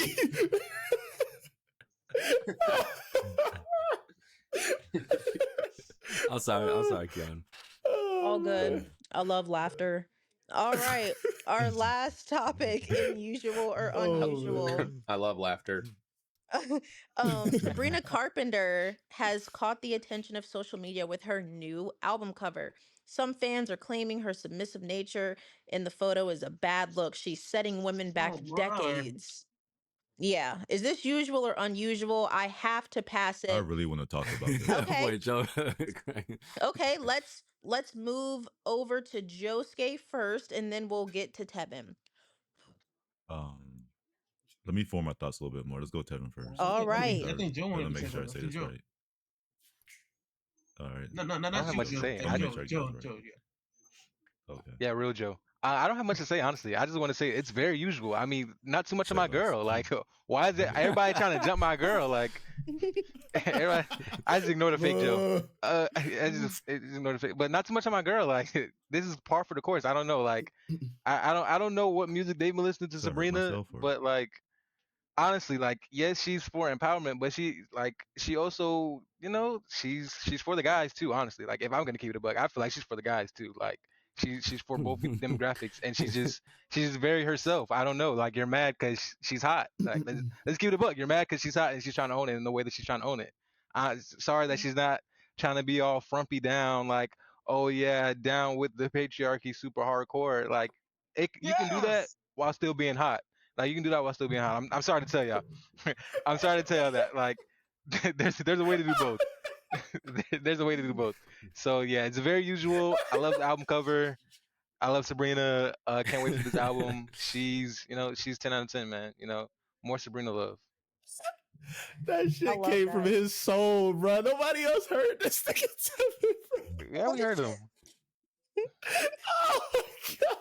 That's this real. is gonna be a great clip. It's gonna be a great clip for this week. Oh brother. Based Hulk gameplay. All right, Josuke. Oh my god. Yeah, man. I mean, I feel like seeing the think pieces on it has been like interesting. Like, I saw a comment. I don't know if y'all saw this, but someone said her music lacks the radicalism necessary to subvert the imagery that she employs. A lot of words. Yeah, that's kind of like word babble. You know, that's a lot of words. A lot of words. I saw funny that. words, Magic Man. I saw that and I was like, that is like, it's that people taking it so far, because that was like a really liked comment. And I was like, I don't think most of these 82,000 people that like that comment even understand what that means. But I'm surprised by how many people take it seriously. And I feel like people are taking it way deeper than what it is. Like, she did something, like, she has always been kind of. That was great. Keep going. All right. Please. Yeah, I'm gonna lose my thought. But yeah, like, she's always been kind of sexually forward, and, you know, in her concerts and everything like that. And why does Sabrina Carpenter necessarily have to be like this super, like, just because she's a big, you know, figure now, why does she have to be like this super, not necessarily women defender, right? But like this super feminist icon that can't embrace sexuality, and people are like, oh well. People try to use Meg Thee Stallion as like an example of what Sabrina Carpenter should do, as like being sexually forward but still being like a strong woman. So I kind of want to see how like y'all feel about that. Go ahead, Like Carl. like, oh no, I think this is that swing back into puritanism that people keep talking about. Recession indicator. Yeah, I think Brother, I think people's reaction to this is like I so disagree with far that. left, it's almost right. Like, is it? And you know, Kiana, you being the woman here, you let me know. But wouldn't it be a feminist thought to allow women to have the choice to be submissive? Yeah, Like, I completely there are agree. women that like being submissive that are into that, and it's like, is it? No, Louise. But No, you have to be a strong, independent woman that doesn't need a man. That's true feminism. How can you be a feminist and you rely on a man? That's the patriarchy. So you think that you need that, but really you need to be yourself. You don't need to hide behind a man. That's your issue. You think you can do that. That's the problem. Call him a nigga. Nigga. like fucking Nigga. the GTA clip. Yeah, I don't know. I just think the whole discourse is a little weird. Like, there have been provocative fucking album covers like this before. It's just, it feels like, oh, my clutching my pearls here. That she's a bigger question is, do you think her album cover is supposed to be satire? That's been a big discussion. I mean, I don't think that shit even matters. That's just like, that's a big discussion around it, is that, oh, it's supposed to be like satire, I guess, on like. Does it matter? Like, there's only one song out from Man I think Child. people, we won't know until the album's out. So I think that's. I think people are saying that it matters if it's satire because it's like, people are saying one is not effective because her music isn't deep enough to, you know, like justify the album cover, I guess. And some people are like looking at like, it's not that deep. Like, it's not supposed to be like this super think piece thing. She just like, maybe she just likes being submissive. Yeah. You know. I mean, either way, why does this shit even fucking matter? Like, it matters. It's her. It matters. It shouldn't matter. It matters. It matters. It matters. No, it matters. It matters because people are making it matter, but it should not matter. No. This shouldn't matter. This shouldn't be. Bring us home, Tevin. I think. Damn, I didn't even get to talk. Oh, go ahead, Sean. Go ahead. No. Go ahead. I didn't have much to say. I didn't have much to say. I'll wait. Finish your thought. Okay. So I was just saying, like, I don't see why it matters because, like, at the end of the day, it's her choice to do what she wants to do. She hasn't really done anything specifically that speaks negatively about feminism or the idea of, like, you know how, like, there's like some group of like women who are called like the pick-me's of like, we need to be more submissive. You should be submissive to your man. Da da da da da da. From my knowledge, she's not in that space. This is just whatever concept she's going for this album on her album cover. This is what she's doing. We've seen it before. They're saying that she should be like something else, but that's not who she wants to be like. I think if we're going to have the conversation about feminism, we should have a honest conversation about like the fact that she chose this. It's her choice to do this thing. I think people, like Louise said, sometimes people go so far left that they start to get right. And it's like, why is this a real conversation? I don't get it. I think people want this to matter to push like a feminist narrative or whatever narrative they have. Exactly. Like, or rather than like, you know, this could just be like she's maybe just one of the eye popping or kind of like shocking cover, and it can be just as simple as that. Yeah. You know, to go into kind of stuff she does like at her concerts where she's like that one, I don't know the song, but you know, like that's the little breakdown, and she like puts her hair in a ponytail, or like she does the like puts several different like compromising positions that I guess you would deem submissive, right? Mm-hmm. And then maybe that's just like her thing, dude. And it doesn't be which hasn't really been an issue until now for whatever reason. You know, no, people talked about it. It just didn't blow, but it was brewing, and some of it was always positive. Like that. The stuff I've seen has always been positive. Like, oh, here's Sabrina being quirky, and I was a hater because I'm like this is a separate conversation. I don't think she a real freak for real. Like, I think it's all a front, but Like that's just my own personal thing. I don't think she I really. agree with you. I I don't think I think. agree I with don't you. think she really out there doing this, that, and the third. I mean, it's cool. She do what she do, but she seems like a very nice, sweet girl, and I think she plays a provocative role, and she does it well enough that it's gaining people's attention. Good for her. But I've always seen like really positive things surrounding that, as opposed to it being like anything negative. So I'm confused on like why is this even like, Some of the negative was, you know, you have a young female audience. Why are you doing this? Especially like when someone like maybe like kids or whatever. Why are you doing these very provocative things? I don't think your kid should be when people may listening come to to your Sabrina concert. Carpenter. Yeah, I it is think two things. I'm just saying something. Yeah, I I'm was about just to say saying there's two that's some things. of the One, to narrative. piggyback off of what Josuke was saying, it's because she's a Disney girly.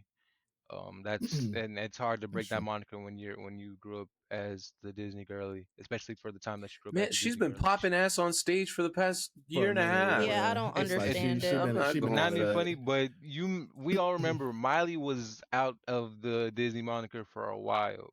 and Miley was she's Hannah still- Montana, dude. She's a whole. That's a whole I'm different not conversation. I understand what you're saying, but for her time, Sabrina was that Disney girl. That's what I'm saying. Like after Zendaya, Whoa. she was. I'm She was. not She saying. was never. She was never No. Miley. She was. I'm not. Never I literally Miley. said that. I literally said that she wasn't. I literally said that. I literally said she was not Miley. I said that. I said she's not Miley, but she was the Disney girl. That's my point. Like we all know that there are stages of the Disney girl, and Sabrina was that stage of the Disney girl. She was at the I'm I not would lowest saying give that stage. more to Olivia Rodrigo than Sabrina Carpenter. I don't know. I don't know. I don't That think so. era I don't just think I would. doesn't feel. I don't That's think like so. saying Zendaya was I like the that Disney girly. she like, was for yeah, a she time. was. She was. that's That's my a bad. exactly. That's a No, bad, but bad, bad Luis point. exactly. She was. Luis exactly. No, Luis exactly. She Luis, wasn't Luis, Miley. we are She here. wasn't Miley. Luis, But like we how are, he's saying, that's my there is that's my levels to it. point, No, he's Sean. right. There's levels to it. There's levels to it. Yes. He's right. But Then, I'm putting Sabrina at the lowest level. Zendaya was the Disney girl though. She was. that's literally all that I'm saying about that. Like I'm not saying that Sabrina was like a Miley Cyrus, but there are stages like because it's after our time. So like she's the younger generation's like Disney girl that happened to become the next big pop star.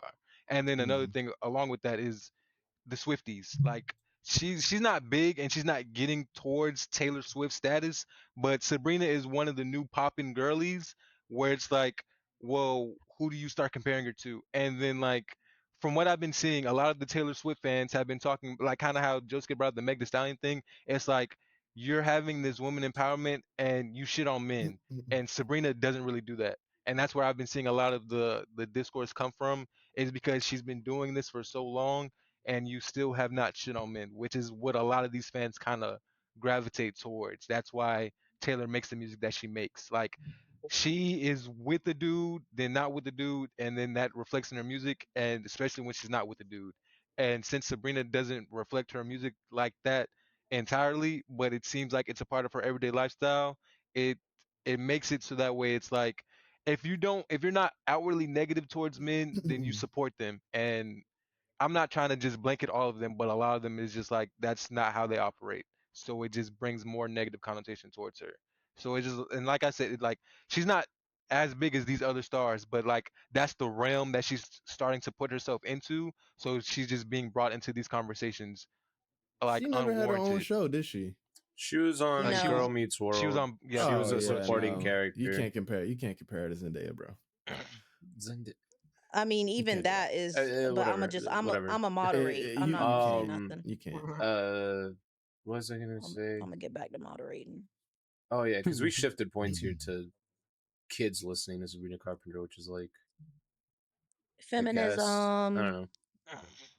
I really don't. I mean, it's a part of the feminism point. It's like how you're affecting young women. Seven didn't get a chance to respond either because he is our resident Sabrina. I am fan. Interesting. Yeah, we both are, but I just moderate. Okay, so go ahead. Okay. Yeah, I do want to put like a different angle, right? Because like when I first saw this, my first thought wasn't like what was going on. It was more like, damn, she's back again already. You know? Yeah, that was crazy. And that might be another conversation because it doesn't make sense that she'd be back again. Like this is like she's hot, she's basically on top of the world now. Why wouldn't you go with the double P come back? But it's like I haven't heard Man Child. It was like, and that's why I think it does matter, right? Because like if the lead single is like her doing that, and then you follow up with that album cover, it kind of sends a mixed message. it's like you can't be. I'm not gonna say can't, but like it's just odd. It's just thematically odd because it might seem like you're people might see that first single and be like, oh, okay, that she's going in a different direction with this album. She's not doing the the Sabrina like uh out there. Again, I haven't heard Man Child, but like just by the name of it, it sounds like that's what people might have gleaned from it.